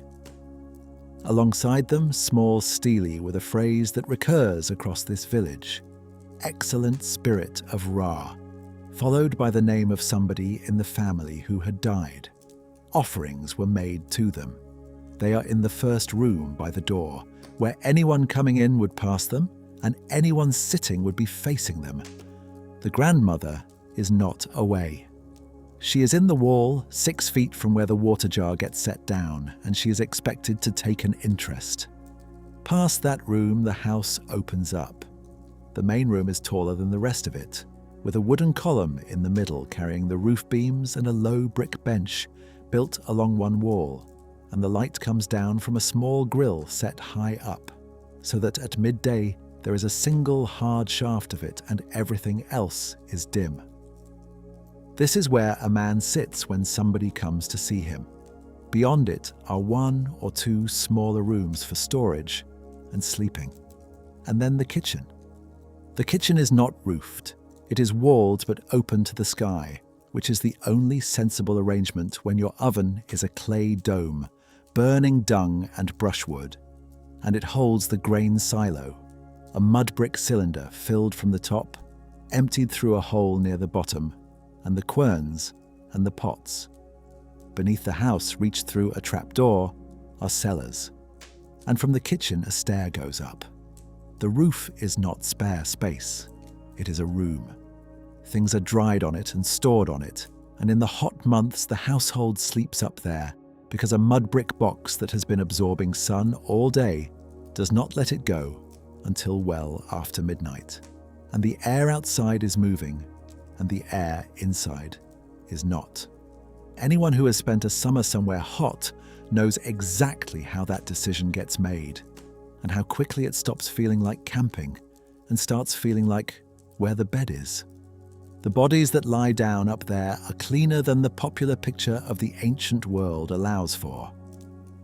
Washing happens constantly, with water and with natron, a salt that comes out of the desert and does the work of soap and gets used on the mouth and teeth as well. Oil is not a luxury item, it is a ration, issued along with the grain, and it goes on to the skin, because in this climate skin that is not oiled cracks. Copper razors turn up in the household equipment. A great many people, men and women both, keep their heads shaved or cropped close, which handles both the heat and the lice, and then put a wig on when it matters. The wigs are made of human hair, sometimes eked out with plant fibre, plaited or curled, and then held in shape with a setting mixture of beeswax and resin. Which brings up the cones.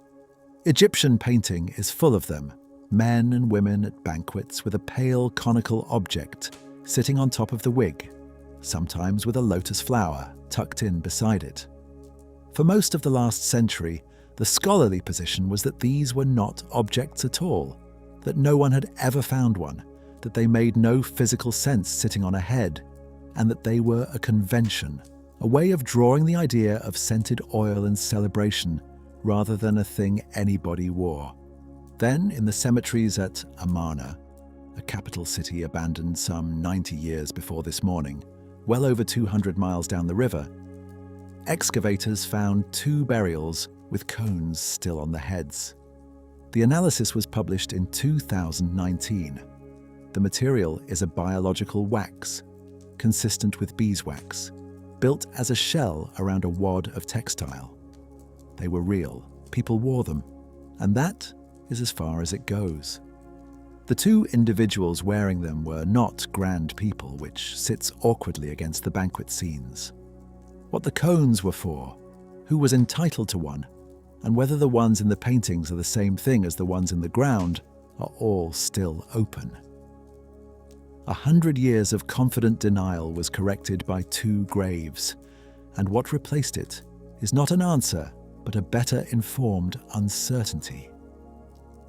Up on the roof, meanwhile, the temperature has finally come down. Mats are laid out along the parapet. The village is doing the same thing on every roof on both sides of the street, close enough to hear each other turn over. And somewhere along the row, a boy is asleep with the sky over him, who is going to be woken a good deal earlier than he would like. He is woken in the dark, before the roof is any use to anyone for anything else, and taken down the stairs and set to work.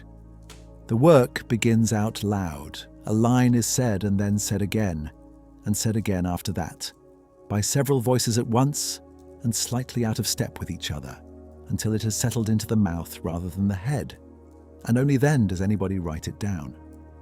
Egyptian teaching runs on recitation first and the hand second, which is why the exercises that survive are so often whole passages reproduced from memory, with the mistakes memory makes. What he writes on is a flake of limestone, because the material is free and lying everywhere. He fills it, and a teacher goes over it, and the corrections go on in red. Then the flake is scraped down and handed back, and used again and again, until it is too thin or too small, at which point it goes on the heap outside. Which is why there are thousands of them, and why we can watch particular boys getting slowly better at particular passages across a term. Where the teaching happened is less certain than that it did. No building at the village can be pointed to as a schoolroom with any confidence. What we have is the output, and the output over and over is a genre. It has a name in the scholarship, the instruction, and its content never really varies. A man who has done well telling a boy to become a scribe and running down every other way of earning a living in order to make the point. One of them, copied and recopied through the New Kingdom, is a papyrus now known by the name of a 19th century owner. Its author gives his own titles at the top: Royal Scribe and Chief Overseer of the Cattle of Amun. A man in charge of livestock explaining to a boy why writing is the finest thing a person can do. His pitch is not subtle. Befriend the scroll and the palate. It is more pleasant than wine. Writing for one who knows it is better than any other profession. And then the line that gives the whole thing away. It pleases more than bread and beer. Bread and beer are the wage. They are not a figure of speech in this village. They are what arrives on a donkey once a month and what a household lives on.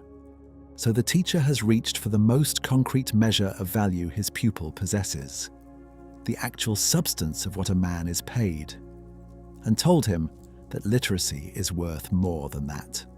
He then explains what he means, and the explanation is not gentle. The farmer, he says, has already lost half his grain to worms.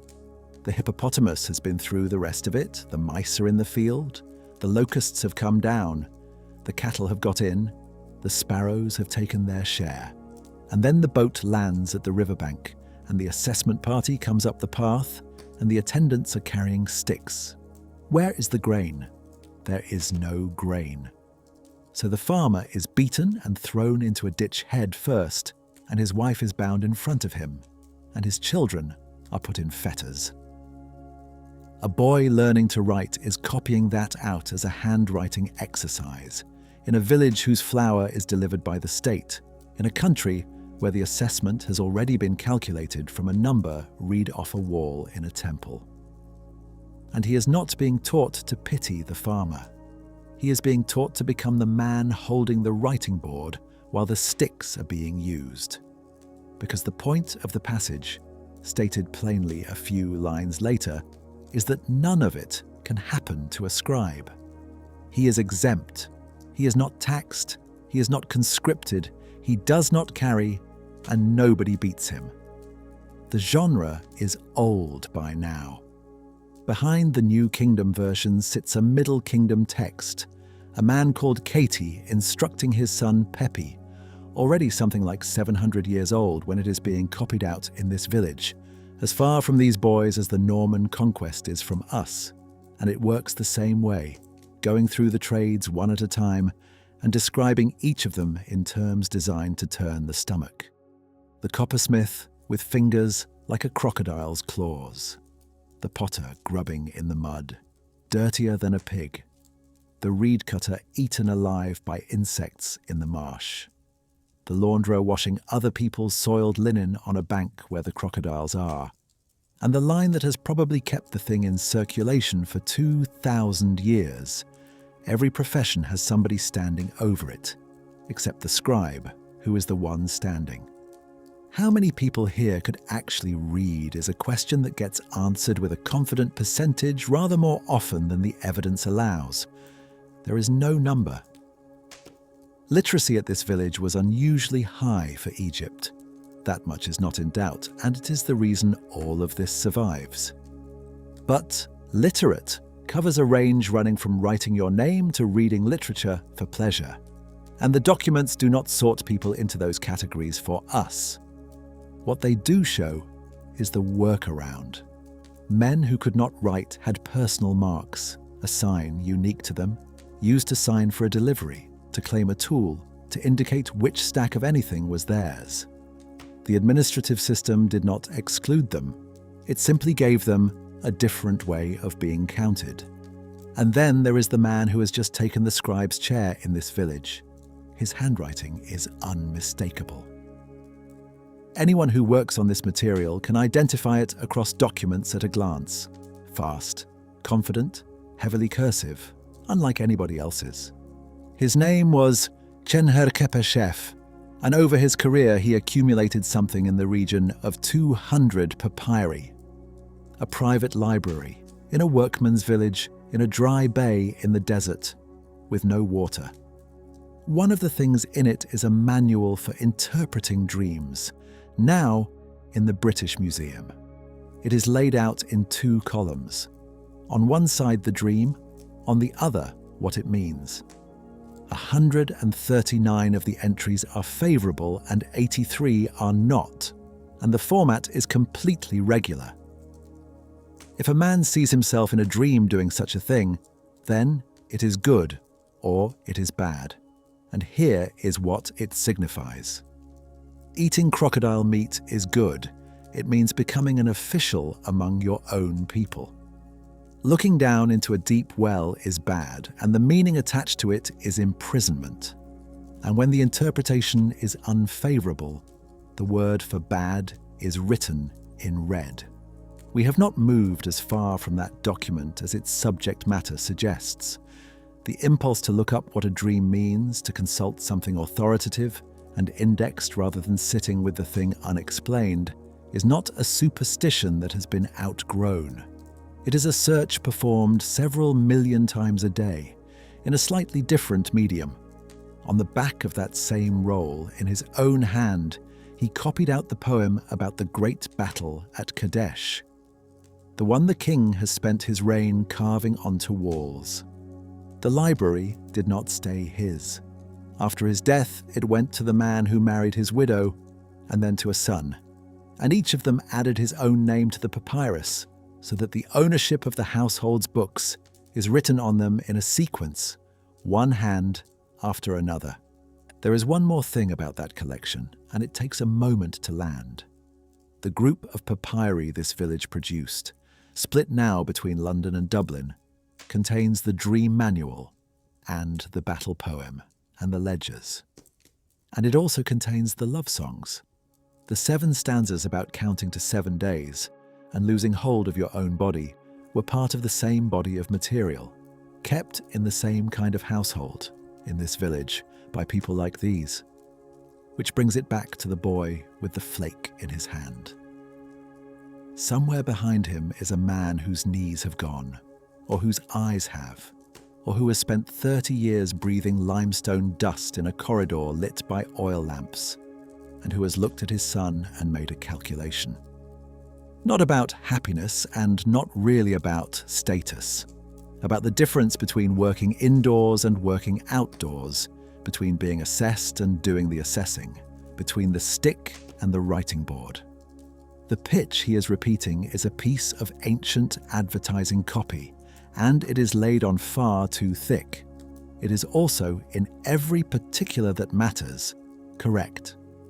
The scribe in this village does have a better life than the men cutting the corridor, and everybody in the village knows it. And the fastest route from one to the other runs through a boy sitting in the dark with a chip of stone, saying a line out loud until it sticks. He will do it again tomorrow, and the flake will be scraped clean and handed back. Not every morning, though. There are days in the year when nothing gets copied out anywhere in this village, and nothing gets cut in the valley either, because the entire city has come across the water. The seal on the sanctuary doors is broken at the same hour as on every other morning of the year, and for the first few minutes nothing is different. The water, the incense, the fresh linen, the food set down and taken up again.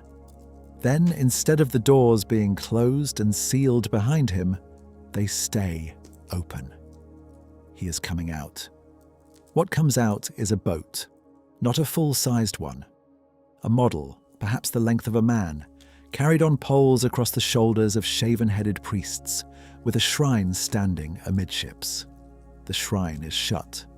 Whatever is inside it, and there is something inside it, is not going to be seen by anybody on this side of the doors, today or on any other day.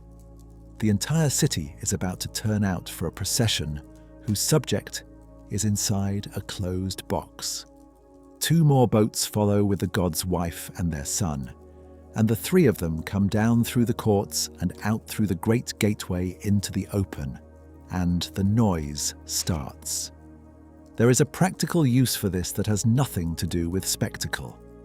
A god in the street is a god available. People come to a procession with questions about a debt, about a theft, about whether to take an offer, and the question is put to the boat. The bearers move forward or step back, and forward means yes, and back means no. And that answer is treated as an answer. This village has its own oracle for the purpose, a long-dead king they have made into a local god, and cases that the court could not settle by argument were settled by asking him and writing down what he did. The procession goes down the processional way to the water, and at the quay the shrine is transferred into a river vessel that has a name of its own, Mighty of Prow, a barge of imported cedar sheathed in gold, which on a clear morning is not a thing you can comfortably look at directly. And then everybody goes with him. Every boat on this stretch of river is in use, and the ones that are not are being borrowed. If you are in one of them, you are wedged between other people's baskets with the sun coming up off the water hard enough to make you squint, and the singing carrying between hulls, and the gold moving out ahead of the whole convoy. This is the festival the West Bank exists for, in the 2nd month of the harvest season, timed to the new moon, the day the god crosses over to visit the dead. People have brought flowers, enormous, carefully built bouquets, taken first to the shrine to be blessed, and then carried on across the water to be laid in front of somebody in particular. The Egyptian word for one of those bouquets and the Egyptian word for life are the same word. That is not a coincidence anybody has to point out to them. It is a pun the language makes on its own, and it is the entire point of the gift. You take a life across the river and you set it down for your dead. An Egyptian tomb of any substance is 2 buildings sharing one address. Underneath, at the bottom of a shaft that is filled in and closed, is the burial itself. The body, the coffins, the goods, all of it intended never to be opened again by anybody. And above that, at ground level, is a chapel, plastered, painted with a door that works, and a stone table in front of the images. That chapel is not a monument. It is a reception room.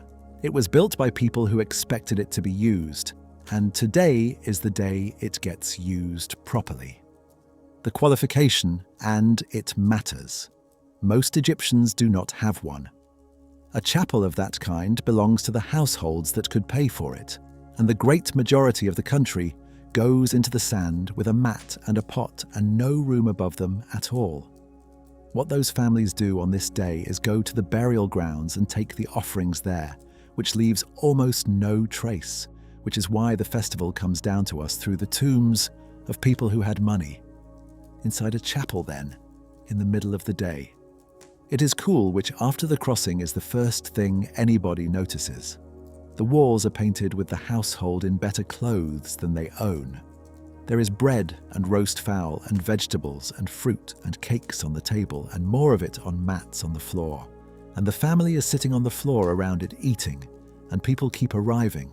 Friends, neighbours, in-laws, anyone passing between one chapel and the next, putting their heads round the door, being handed something, staying a while, moving on. Somebody has brought a harp. The songs performed at these gatherings are their own genre, and one of them survives on a papyrus in London. The same roll as it happens that carries a set of the love songs. It is not a comforting piece of music.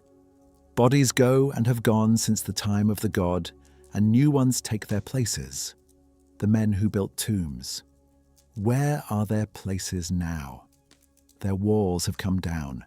The sayings of the wise are still recited, and their tombs are gone as if they had never been.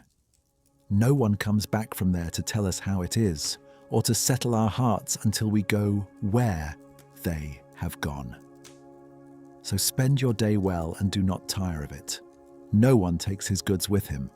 No one who goes comes back. That is being sung in a tomb at a feast for the dead by a culture that has invested more of its wealth in the afterlife than any other in history.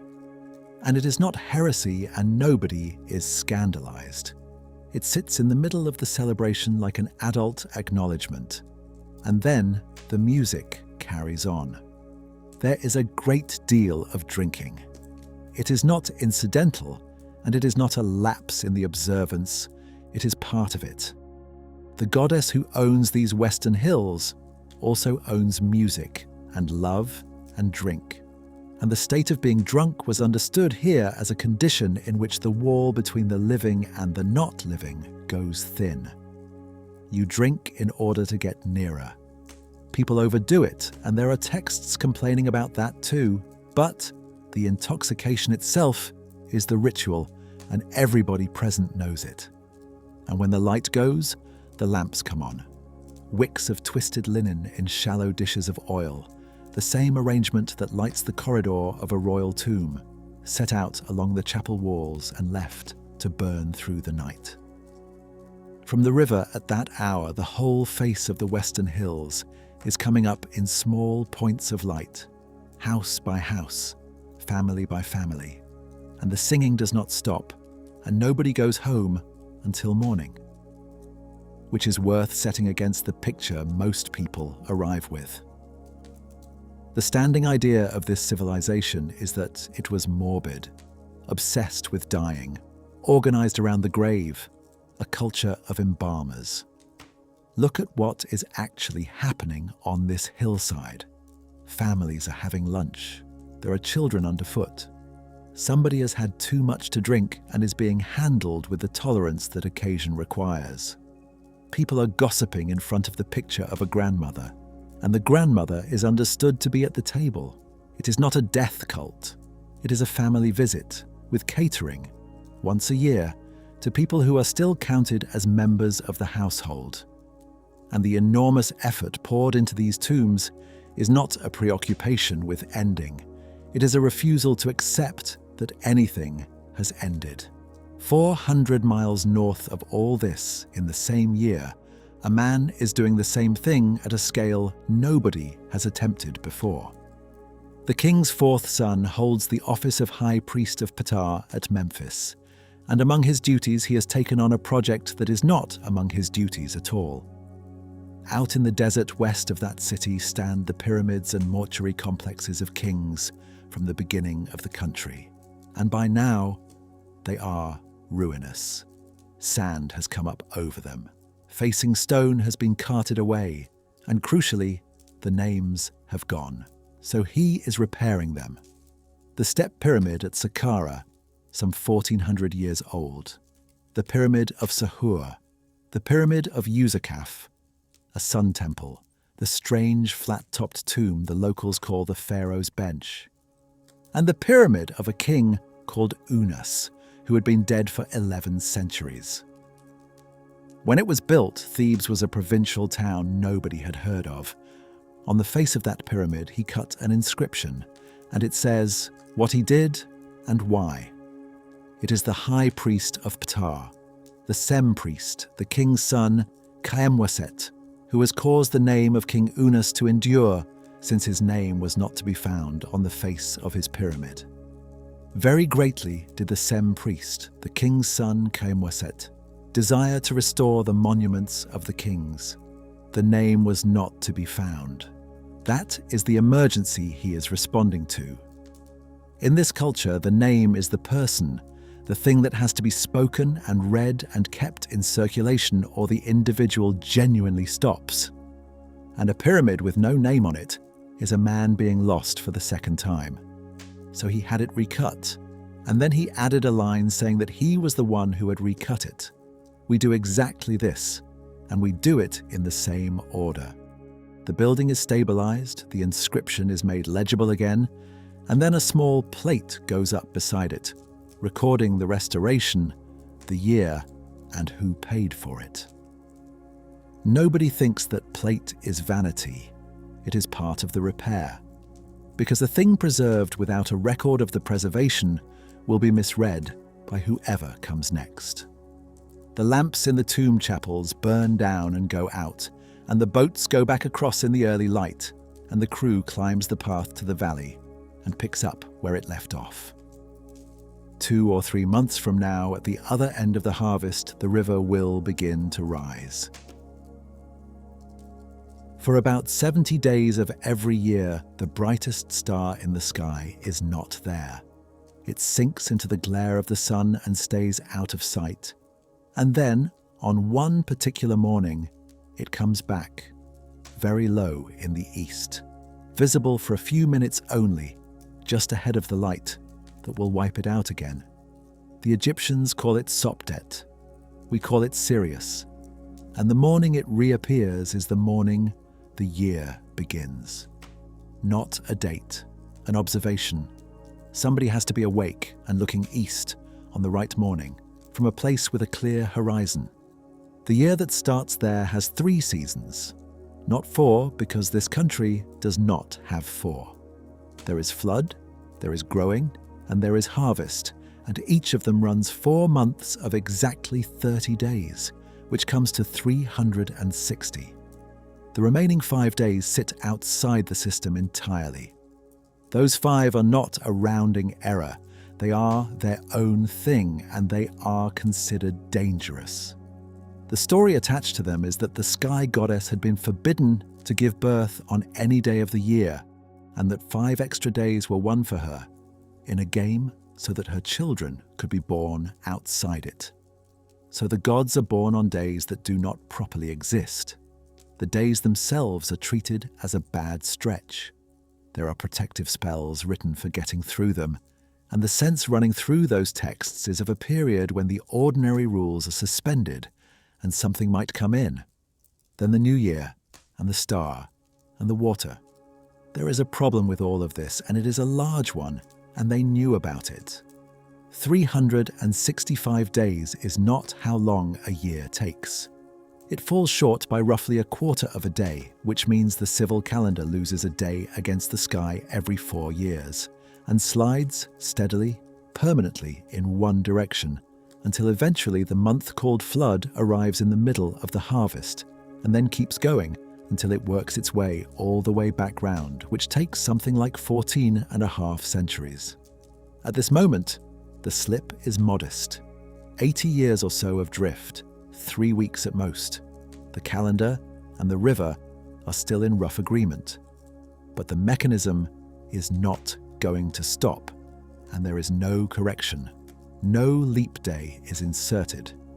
What the Egyptians do instead is run 2 systems at once: the civil calendar for administration, which is tidy and wrong, and the star for the actual river, which is untidy and right, and simply live with a gap between them. And because they lived with it, scribes wrote down when the star had risen relative to what the calendar said the date was.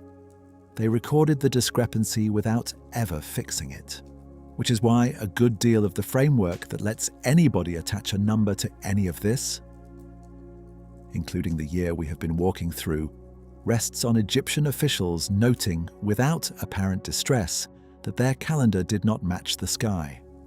The water itself does not arrive as a wave, it comes up. Over weeks through the height of the summer, the river swells and turns muddy red-brown with the silt it is carrying down from the highlands 1,000 miles south, and the level climbs until it goes over the banks. What happens then is not accidental flooding. The floodplain has been divided up by earth banks into enormous shallow basins, and the water is let into them deliberately through cut channels and then held. It stands there for a month or more, long enough to soak the ground down to a depth that will carry a crop through months of no rain at all, and long enough to drop its load of silt evenly across the whole surface. Then, as the river falls, the banks are opened at the lower end and the water is let back out, and what is left behind is a fresh layer of wet mud on top of last year's. That is the whole basis of Egypt. Not the river as water, the river as a delivery of soil made once a year by a mechanism nobody here controls, and everybody here has already budgeted for. Anyone whose living depends on weather knows the specific quality of that waiting. The decisions have all been made, the costs are already committed, and the thing that determines whether the year works is going to happen or not happen several hundred miles away on its own schedule, and there is nothing to do about it except watch the level and get the numbers ready. When the basins drain, the work starts, and it starts immediately, because the mud will not stay workable for long. The plough is a wooden ard pulled by 2 cows, and it does not turn the soil over so much as open a scratch in it. Behind the plough, the seed goes on broadcast by hand, and behind the seed come the animals, sheep, goats, sometimes pigs, driven across the field to tread it down into the wet. Then months of weeding and hauling water up out of the channels for the ground nearest the river, and standing in the crop shouting at birds. The harvest is done with short sickles set with cutting teeth, and the ears are taken high, so the straw is left standing in the field to be dealt with separately or grazed off. The cut ears go to the threshing floor, where cattle are driven round and round on top of them until the grain comes free, and then it is thrown up into the air with wooden scoops so the wind can take the chaff.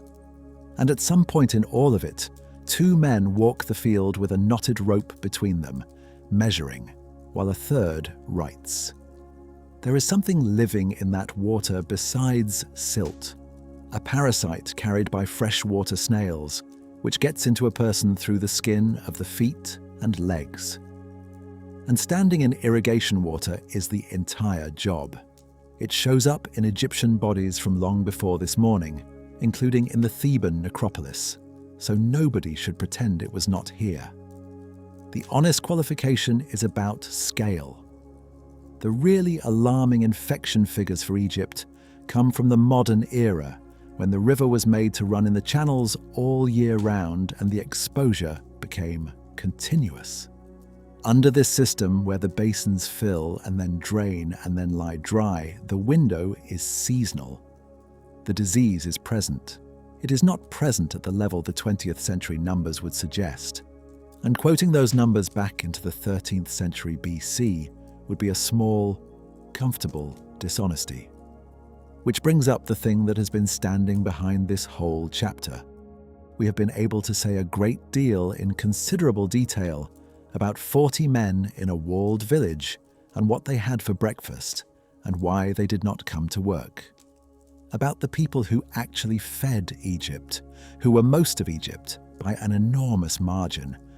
We can say almost nothing of that kind. No names, no reasons for absence, no household accounts, no love songs we can attach to a particular street. Some of that is preservation. The village in the hills is in the desert, where nothing rots and rubbish survives. The farming villages are on the floodplain, which floods, and where the water table has been rising through their foundations for 3,000 years. And some of it is not preservation at all. Ancient Egyptian settlement mounds are made of mud brick that has broken down over centuries into a soil unusually rich in nitrates, which makes it excellent fertilizer. Through the 19th century and well into the 20th, those mounds were dug out and carted away by the ton and spread onto the fields. So a substantial part of the physical evidence for how ordinary Egyptians lived was mined, ground up, and put back on Egyptian farmland to grow crops. The houses became fertilizer. The village that fed the country was fed to the country. That is not a small caveat to attach to everything else. It means the community we can see best is the one that is least like the rest: literate, salaried, provisioned, walled, exceptional in every measurable way. And that the ordinary Egyptian, the one in the mud with the rope-measured field, is standing just outside the edge of every document we have. The ground is still there. You can walk it. It is greener now than it was then, and it carries 2 or 3 crops a year instead of 1. And the reason for both of those things is that the flood no longer happens. It is held behind a wall 130 miles upstream, and the silt that built this country over 5,000 years is settling quietly on the bed of a reservoir and will not be coming down again. The fields are fed out of sacks now, and somewhere out on that plain, in a village whose name was never written down and whose bricks are probably underneath a modern crop, a woman is kneeling at a stone and grinding, exactly as they are grinding in the walled village up in the hills. And there is no register with her name in it, and no flake of limestone recording where she was or why on any morning of her life. She is not certain, and there is no way to become certain by waiting, so she does what the manuals say to do. 2 containers of earth, barley sown in one and emmer wheat in the other. Over the following days, she urinates on both of them, and then the household waits to see whether anything comes up. This is not a piece of folklore recovered second-hand. It is written out as a procedure in more than one medical papyrus, in the same flat instructional register, the same documents used for setting a broken arm. If the grain sprouts, she is pregnant. If nothing sprouts, she is not. And one of the 2 grains is supposed to indicate a boy and the other a girl, though the translations disagree about which is which. A disagreement that turns out not to matter, for reasons we will come to. In 1963, 3 researchers in Cairo, Galyungi, Khalil and Amar, did the obvious thing and ran the test, and published the results in a medical history journal. It works, not perfectly, but it works. In something like 7 cases out of 10, it correctly identified a pregnancy. The likeliest explanation is the raised hormone levels in the urine of a pregnant woman, which encourage the seed to germinate. The sex prediction did not work at all, which is why the translation dispute is academic in the truest sense. So a woman in this village had access to a pregnancy test that was right most of the time, several days after the question occurred to her, using 2 grains that were already sitting in the house. We do the same thing now in a smaller format with a shorter wait, The mechanism is different and the pharmacology is understood, but the shape of the act has not moved at all. A woman alone applying urine to a substance and then watching it, and the watching being the part that takes the longest. The manual it comes from is not new to her either. The oldest surviving text devoted entirely to women's medicine was written down around 580 years before this morning, which puts it about as far behind her as the invention of printing is behind us. And it was still in use, still being copied, still being consulted. It also contains contraception, which is where this material gets genuinely interesting. Several of the recipes involve a pessary of acacia gum, sometimes with honey, applied before intercourse. Acacia gum ferments to lactic acid. Lactic acid lowers the pH, and sperm do not survive it well, and lactic acid remains an active ingredient in contraceptive gels manufactured and sold today. That recipe works, and it works for the reason it appears to work. On the same papyrus, in the same hand, with the same confidence, there are recipes involving crocodile dung, which is alkaline, and which would, if anything, have helped rather than hindered. Nobody using either of them could tell the difference. That is the condition of all medicine before there is any way to test it. The effective treatment and the useless one sit side by side on the page, described in identical language, with identical authority, and the only feedback available is anecdote across a small number of cases. They were right about the acacia. They had no way of knowing they were right about the acacia. When the pregnancy goes to term, the birth happens on bricks. The woman squats or kneels, supported, with her weight taken on a pair of mud brick supports set under her, which is a better position than lying down, for reasons obstetrics only got back to in the last century. And the bricks themselves are not merely furniture. The goddess who presides over birth is depicted as a brick with a human head. The object and the deity are the same thing. A painted example excavated at Abydos from several centuries before this shows a mother holding her newborn with attendants on either side, and protective figures ranged around the edges. Who those attendants were is less clear than it ought to be. Egyptian has no term that unambiguously means professional midwife. Birth was handled by women, relatives, neighbors, whoever in the street had done it before and done it often. And the absence of a job title does not mean an absence of expertise, only that it was not the kind of expertise anybody thought to formalize or pay for.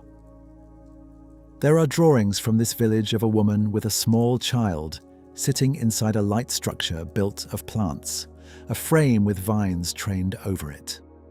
A shelter put up for the purpose, outside in the air, where it is cooler and cleaner than inside a mud brick room in summer. And around all of it, protection, in quantity. The two figures who appear most are a pregnant hippopotamus standing upright on lion's legs, called Taweret, and a dwarf god with a broad flat face and a lion's mane, called Bes, who is usually shown dancing, often with knives, and whose job is to be frightening to whatever might be coming for a newborn. They are painted above household altars. They are moulded onto the ends of headrests and bed legs. They are carried as amulets and they are set beside the bed. And it is the same pair of figures on the wall of the enclosed platform in the front room. Most of us keep something, not because we think it does anything. We would deny that clearly if asked. But because it was given to us before something that went well, or because throwing it away would be a decision we do not want to make. The reasoning is not available and it is not the point. Then, in 2019, the picture changed. Anne Austin, working with mummified remains from this village, photographed them under infrared light, because ink that has become invisible against darkened skin in ordinary light will often show up under infrared. And on 7 of those individuals, there were tattoos. All 7 were women. One of them carried more than 30 separate marks across her body. The designs are not decorative in any general sense. They are the same protective vocabulary that is on the walls and the amulets. Figures of Bes, motifs from the marsh, rows of points along the neck. On one woman, an eye, the protective eye, on the back of the neck, where she could not see it, and everybody behind her could. Austin, working with Marie Lee Arnett, published the analysis in 2022. And their reading is that these marks identify women with a role, healers, or ritual practitioners, or both, connected specifically to childbirth and to the protection of women and infants. The scale of what had been missed is worth registering. In roughly a century of Egyptology, tattoos had been recorded on about 6 mummified individuals in total. One site, examined properly with the right equipment, produced 7 more, which means that the women who ran birth in this village were not invisible in the record after all. They were carrying their qualification on their skin, and it had been there the whole time, and nobody had looked with the right light. None of it was enough, often enough. At the eastern edge of the village, the burial ground is arranged by age. Adults and older children are up the slope. At the bottom of the hill, in small pits and cut cavities, are the infants. And there are a great many of them, and some were put beneath the floors of the houses instead. Bricks, shelters, tattoos, amulets, acacia, and a manual 6 centuries old, and still that many small graves at the foot of a hill. That is the world in which the following happened. The man who kept this village's accounts for 33 years, from the 5th year of the reign to the 38th, was called Ramesses. He was appointed by the vizier. He was the best paid man inside the wall, and he married a woman named Mutemwia, described in his own inscriptions as the lady of the house, whom he loves. They had no children. What survives is the record of them trying. He commissioned stelae and made offerings to Hathor, to Min, to Taweret. He put his name and hers on monument after monument, in a village where a man with his income could commission almost anything he wanted, and what he wanted was a child. And at some point he went outside his own pantheon. There is a stela of his, now in Turin, dedicated to a goddess who is not Egyptian. A Levantine deity brought into Egypt with the traffic of the empire, shown frontally, naked, standing on the back of a lion, holding flowers in one hand and snakes in the other. Her name is rendered as Kudshu. The wealthiest and most literate man in the community, custodian of the state's paperwork, tried a foreign goddess of sex because none of his own had answered. He built 3 tombs for himself over the course of his life. Some Egyptologists think the young man who eventually took his chair had been taken into his household, and that the scribe who left no children left a successor he had raised. The documents allow that reading. They do not state it, and wanting it to be true is a separate thing from its being true. What they said to one another about any of this across 30-odd years is not in the record, and never was. There is no letter. There is no complaint on a limestone flake, no entry in red, no line of poetry that can be attached to either of them. There are 3 tombs, a number of stelae, and a foreign goddess on a lion. That is the entire holding. And when a body in this village would not do what was asked of it, would not conceive, would not mend, would not stop hurting, there was somebody you sent for. He is on the register, marked down as absent. Making a remedy takes a day, and that is why the entry exists. Almost nothing in this pharmacy keeps. The ingredients have to be got hold of, and many of them are not local. Resins, gums, minerals, plants that come up the river as trade goods, and then ground and soaked and boiled down and strained and worked into honey or fat or beer so that they can be swallowed or spread or poured. A man doing that properly cannot be doing anything else, and a man doing it in this village cannot be in the valley cutting stone. So the administration wrote him down as absent, month after month, and went on delivering his grain because what he was absent doing was the thing they needed him for. His job has a name. The Egyptian word is eswenmuz, and it is an office rather than a vocation.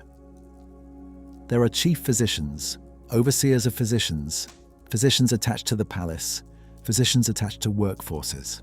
There are specialists, men whose titles identify them with eyes, and men whose titles identify them with teeth. The training is not described anywhere, which almost certainly means it was done the way everything else here was done, by a man taking a younger man and handing on what he had.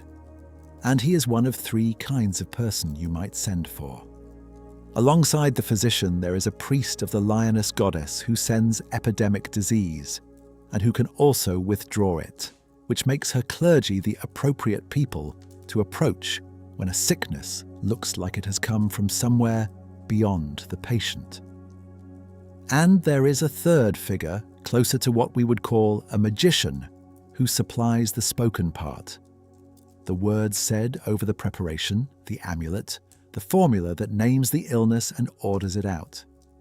The important thing about those three is that they are not rivals, and they do not represent competing worldviews.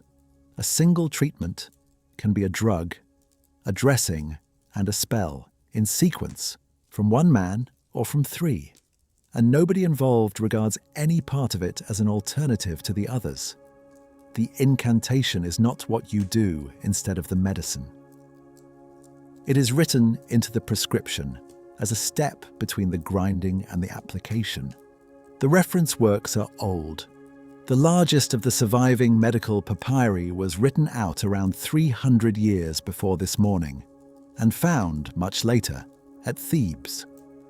It runs to something over 800 prescriptions drawn from more than 300 separate ingredients, organized by complaint, the eyes, the skin, the gut, the parasites that live in it, the teeth, burns, broken bones, the surgical management of swellings and tumors, and a long section on the diseases of women. Behind the prescriptions is a theory, and it is a real theory rather than a collection of superstitions. The body is understood as a system of channels running from the heart out to every part of it, carrying air, blood, water, urine, seed, and also carrying a substance that causes pain and putrefaction. Health is those channels running clear. Illness is blockage, which is why so much of the treatment is aimed at moving things: purgatives, emetics, enemas, anything that gets the system flowing again. That model is wrong. It is also coherent, teachable, and productive of consistent practice. And its descendants, by way of Greek medicine, were still being applied by physicians in European hospitals 30 centuries later. Bleeding a patient in a London ward in 1820 is the same idea, several translations downstream. The examination is hands-on. There is a passage instructing the physician to place his fingers on the head, on the back of the hands, on the arms, on the legs, and to count, because the text says the heart speaks out of the vessels of every limb. You put 2 fingers where you would put them now, on the inside of a wrist, and you wait, and you count, and the man watching your face is watching it for exactly the reasons anyone has ever watched a doctor's face. But the document that changes how this material feels is a different one. There is a papyrus, also from Thebes, also several centuries old by now, that is not a book of remedies at all. It is a manual of trauma surgery. 48 cases, arranged anatomically from the top of the head downwards, and it breaks off mid-sentence at the shoulders, because the scroll was never finished. Each case follows an identical structure, a title, then the examination. If you examine a man having such and such, and you find this, and you find that, then the diagnosis, phrased as a thing to be said aloud to the patient, and then a verdict, and there are only 3 of them, an ailment which I will treat.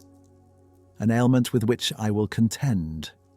An ailment not to be treated. That is triage, written down in a training text before 1600 BC. The first category is what you can fix. The second is what you will fight and may lose. And the third is the category in which the physician is instructed to say so. To examine the man, to reach a conclusion, to state it, and not to pretend. In most of those cases, no treatment follows. In one or two, the instruction is simply to keep him comfortable. There is almost no magic in that papyrus. There is observation. It contains what appears to be the first written description of the surface of the brain, exposed in a head wound, compared to the corrugations that form on the surface of molten copper as it cools. There are cases recording that a man with a particular injury to the head has lost the use of a side of his body, or the ability to speak, and those observations are set down without explanation because the author does not have one and does not invent one. Some of what they did worked, and worked for the reasons they thought. Honey is in hundreds of the wound prescriptions, and honey draws water out of bacteria, is too acidic for most of them, and generates small quantities of peroxide as it breaks down. It is a functioning antibacterial dressing. It was used as one continuously for 4,000 years, was dropped when better things arrived, and came back into hospital wound care within the last few decades under a different name and a sterilization certificate. And some of what they did shows up in the bones. The skeletal material from this village has been worked over in detail by Anne Austin, and among the degenerative damage, the knees, the spines, the shoulders of men who spent 30 years in a corridor. There are fractures that were set and healed straight, which does not happen on its own. There are individuals who survived injuries and conditions that would have made them dependent for months, and who went on living, which means somebody fed them for those months, and nobody in the village treated that as remarkable enough to write down. Then there is the other column. The joints do not get better. Men in their 40s here have the spines and knees of men much older, and the treatment for it is rest, which is not on offer. The eyes go, from grit, from smoke, from the infections that spread hand to face to hand in a village this size. And eye complaints are among the commonest entries in every medical text they have, which tells you both how hard they worked at it and how little it helped. The lungs of Egyptian bodies routinely carry the dust of the country they breathed. Men cutting limestone in an unventilated shaft by lamplight were breathing something worse, and the teeth, which nothing in any of these papyri could reach. So, is it fair to call this a health system? Honestly, both answers are unsatisfactory. It was funded from the treasury, it was staffed by a paid professional, it ran on a documented absence and ration procedure, and it covered every household inside the wall, regardless of whether the household could have paid. And if that is not a health system, the phrase is doing no work. It also covered about 70 houses. There is no evidence of anything like it reaching the villages on the floodplain, whose people were doing heavier work in worse conditions, and dying of things this physician could have named. What existed here was a benefit attached to a workforce the state could not afford to lose, in a place where the state was the only employer. And the reason we can see it at all is that the same enclave that got the doctor also got the paperwork. Which brings it back to one line repeated across a limestone flake, in red. Somewhere in every organization there is a person doing a second job that the whole place depends on, and that the system has no category for. So it gets recorded in the only column available, which is the column for not being where you were supposed to be. He was absent from the tomb. He was absent from the tomb because he was making the medicine that kept the men in the tomb alive, and the scribe who wrote it down was perfectly aware of that, and wrote absent anyway, because there was nothing else to write. And when the medicine has been made and given and the man dies regardless, which he does and which he does often, a different set of specialists comes for him. They will have him for 70 days. There is no waiting. A body cannot be kept in a mud brick room in this climate, so whatever a family might want to sit with and decide, slowly, gets decided within hours, and the men come for him the same day. He goes out through the door he came down 2 steps into, and he is carried away from the houses to a place set apart for the work, a shelter of poles and matting or a mud brick shed, put up at a distance and downwind, because what happens in there is filthy and it smells, and everybody knows it. What happens in there takes 70 days. The first stage is drying, and it accounts for around 40 of them. The brain is removed through the nose. An incision is made in the left flank, and the liver, the lungs, the stomach, and the intestines are taken out, treated separately, and put into 4 stoppered jars under the protection of 4 gods. The heart stays where it is, deliberately, because the heart is where a person's thinking and character are understood to live, and it is going to be needed. Then the cavity is cleaned out, and the body is packed and buried in natron, the dry salt that comes out of the desert and pulls water out of anything it touches, and left. When it comes out, it weighs a fraction of what it did. The remaining month is finishing work. The body is washed, oiled, packed with linen and sawdust and resin to give it back some of its shape, and then wrapped in strips, in layers, with hundreds of yards of linen. And worked into those layers, at specified points, are amulets, each one in its proper position, each one doing a particular job. 70 days is also, near enough, the length of time the brightest star in the sky spends out of view before it comes back over the eastern horizon and starts the year. No Egyptian text says the 2 numbers are connected. Egyptologists have been going back and forth on it for a century, and the honest position is that the correspondence may be structural, may be coincidence, and cannot be settled from anything that survives. It is very hard to walk past. Now the cost, and here we have a problem worth naming.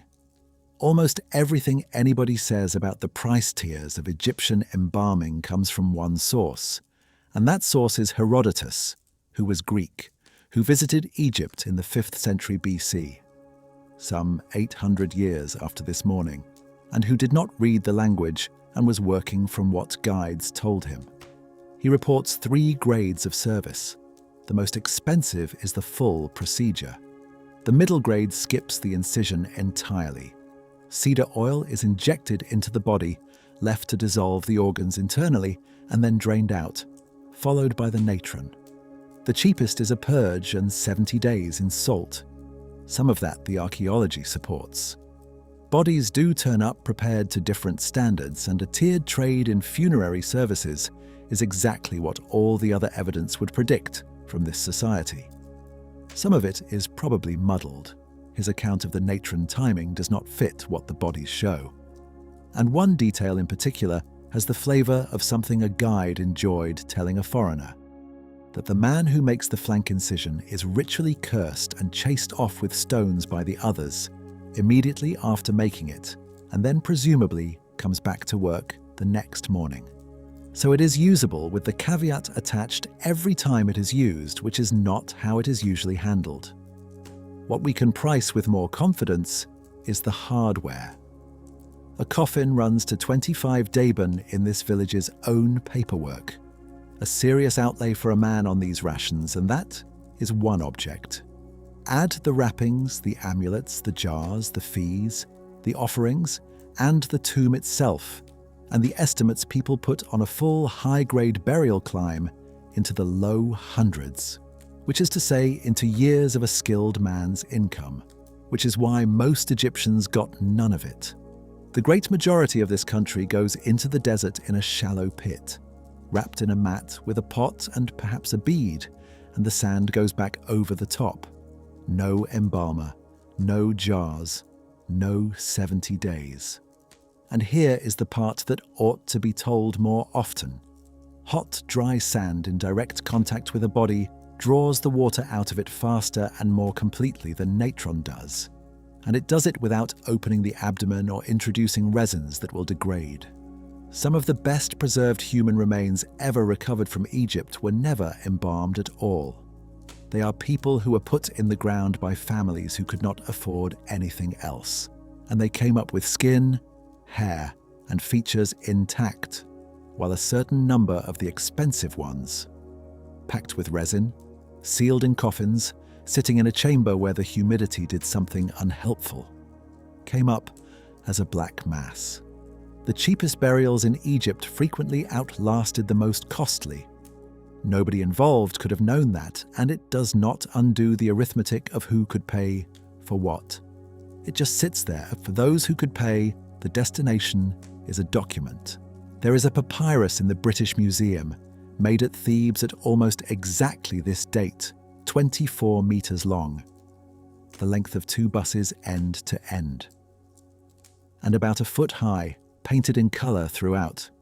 It was made for a royal scribe named Ani, who audited divine offerings and oversaw granaries, and it names his wife Tutu, mistress of the house and singer in the temple of Amun.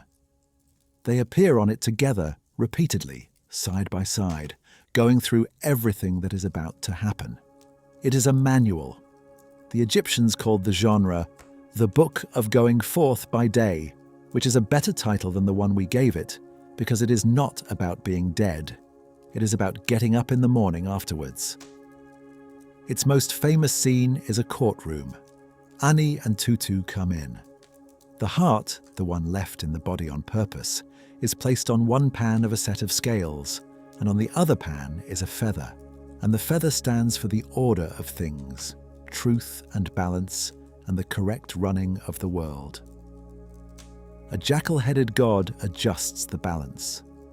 An ibis-headed god stands by with a writing board to record the result, and crouched beside the scales is a composite animal, crocodile at the front, lion in the middle, hippopotamus behind, waiting to be given the heart if it comes down heavy.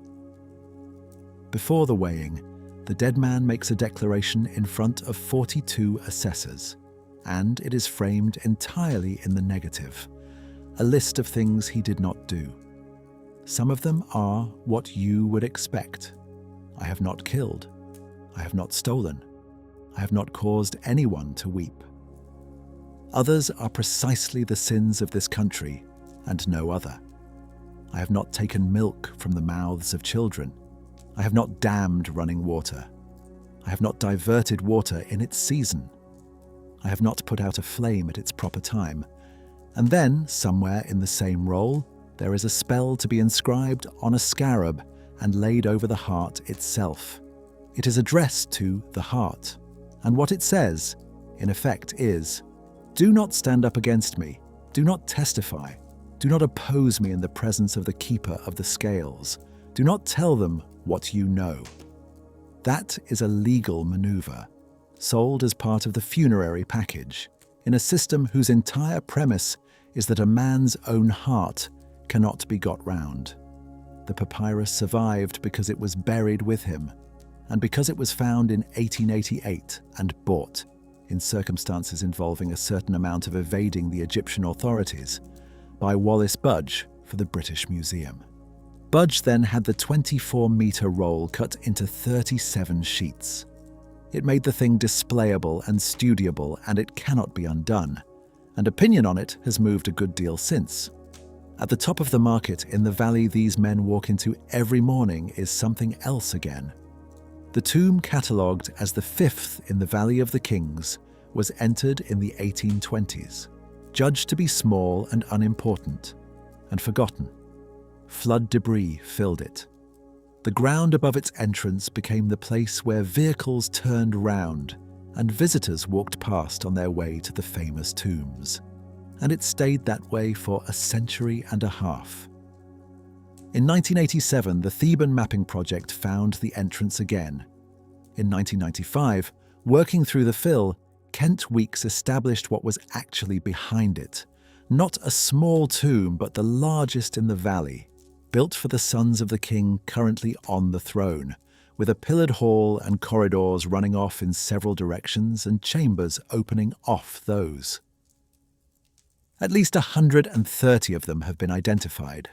Roughly 7% of it has been cleared, which means that when people stand in the Valley of the Kings and look at the numbered doorways in the rock, most of them are standing on top of the biggest thing in it. And that thing is still, by volume, 90-odd% full of the debris of 3,000 years. You can go into some of these now. The paint is still on the walls in places, at full strength, because it has been in the dark. The reds and the yellows, and the particular blue they made from ground glass, put on by men who were paid in grain and who came home for 2 days in 10. None of it, at any price point, is about dying. The sand grave and the 24-meter scroll and the 130 chambers are all the same proposition, funded at different levels, that this is not the end of the arrangement, and that it is worth spending real money on the assumption. We have not stopped doing it. Funerals now cost more than most families have spare, and people find it and go without other things to find it, and would find it again. Not because they have calculated a benefit, but because there is a way this has to be done, and everybody involved knows what it is.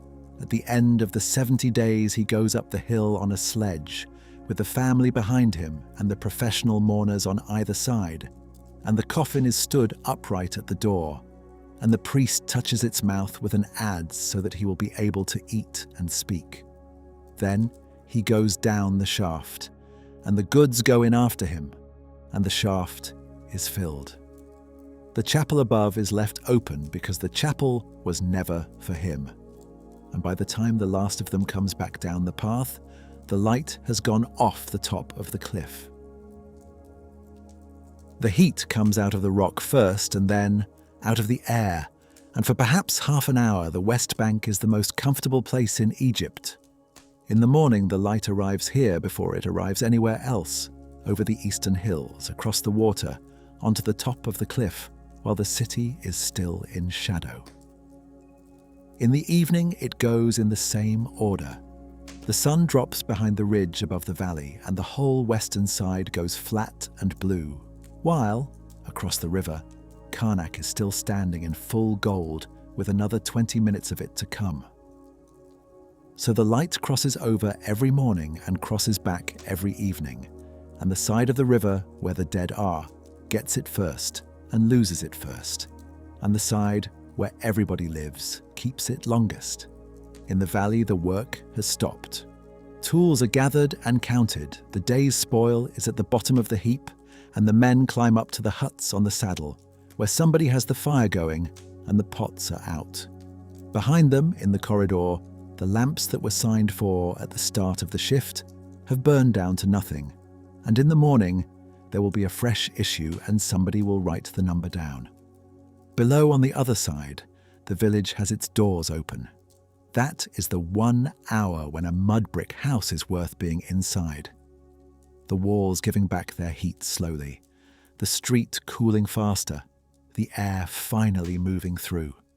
Then the mats go up onto the roofs, and one lamp after another gets lit along the row, and from any distance at all, the whole place is a short line of small orange points in a dark bay in the hills. And then the sky. 12 hours of night. Not 12 hours as we would count them. 12 divisions of however long the dark happened to last, which meant a night hour in December was a good deal longer than a night hour in June, and nobody found that unsatisfactory, because the point of an hour was to divide the night and not to measure a quantity. An hour was a 12th of the dark. If there was more dark, the hours were bigger. They tracked those hours by star. The sky was divided into 36 groups, each one rising about 10 days after the last, and their rising in sequence through the night is what told a priest on watch what hour it was. The whole system is drawn out on the inside of coffin lids, so that a man in the dark would know where he was in the night. Which is one of the more human things this civilization did. somebody was worried that the dead might lose track of the time. Just down the slope from the village, in the ground under those houses, is a tomb that was cut for a man we met at the start of all this. His name meant sweet brother. His wife's name meant the beautiful one has come. He was a servant in the place of truth, and she was mistress of the house, and nobody had ever married them because there was no such thing. In January 1886, a man from the village of Gurna named Salam Abu Duhi, working with 3 others, broke into a chamber on that slope that had never been opened. Maspero was told about it on the 31st of the month and came across the river the next day with 3 colleagues.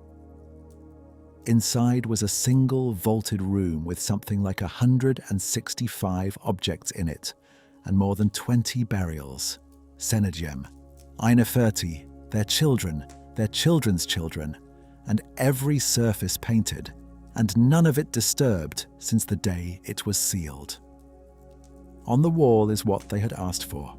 The Egyptian name for the good afterlife translates as the Field of Reeds, and it is farmland. There are date palms along a water channel. There is flax, and there is grain standing ready. And in the middle of it are the 2 of them, in their best pleated white linen, the kind you would wear to a festival. And he is behind a plough, driving a pair of cattle, and there is reaping to be done, and they are doing it. A man who spent his working life underground in a corridor lit by lamps, and a woman who kept a house in a desert where every drop of water arrived on a donkey, asked for eternity. And what they asked for was a farm, and good clothes, and each other, and work that would actually feed them. Their things are scattered now. Most of what came out of that room went to Cairo. Aineferti is in New York. The village itself was dug out between 1922 and 1951. And the reason any of this can be said at all is that one man kept going back to the same small bay in the same hillside for 30 years. You can walk down that street. The walls come up to about knee height in most places, and the doorways are still doorways, and the layout is exactly as described. The room you step down into, the column base in the main room, the open kitchen, the cellar. Of the rest, the love songs, are in Dublin. The Dream Manual is in the British Museum, and so is the 24-metre scroll, made for Ani and Tutu in 37 pieces. The Scribe's stela to the foreign goddess he tried when nothing else had worked is in Turin, along with a great many of the limestone flakes. And in London, bought in 1823 from somebody who did not record where it came from, is a piece of limestone about the size of an open book, with 40 names down the right-hand side in black, and the reasons in red above the dates. 2 of those names have nothing written beside them at all. A record of absence can only ever record absence. That is the whole design of the document. A man who was there every single day across 280 days produces in that system no entry, a name, and a clear space, and no way from here to tell whether the space means he was never once ill, or means that at some point the scribe stopped bothering with him, which is the shape of nearly everything we have been looking at. The court record survives because somebody's marriage went wrong. The stela survives because a man swore falsely and lost his sight. The 3 tombs and the foreign goddess survive because a couple could not have a child. The register survives because 40 men were sometimes not where they were meant to be. What comes down to us almost without exception is the day that went badly.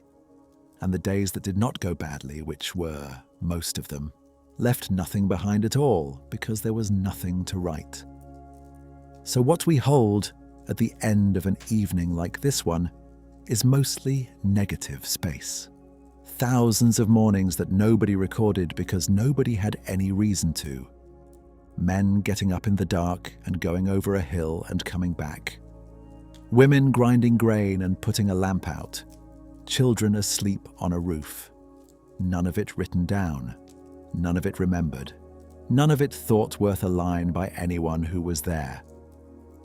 That is not a loss, and it is not a failure of the record.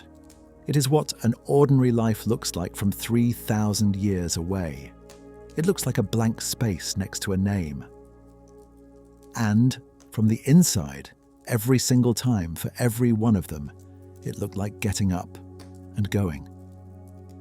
A man crossed the river west to go to work. A god crossed it west, once a year, to sit down with the dead.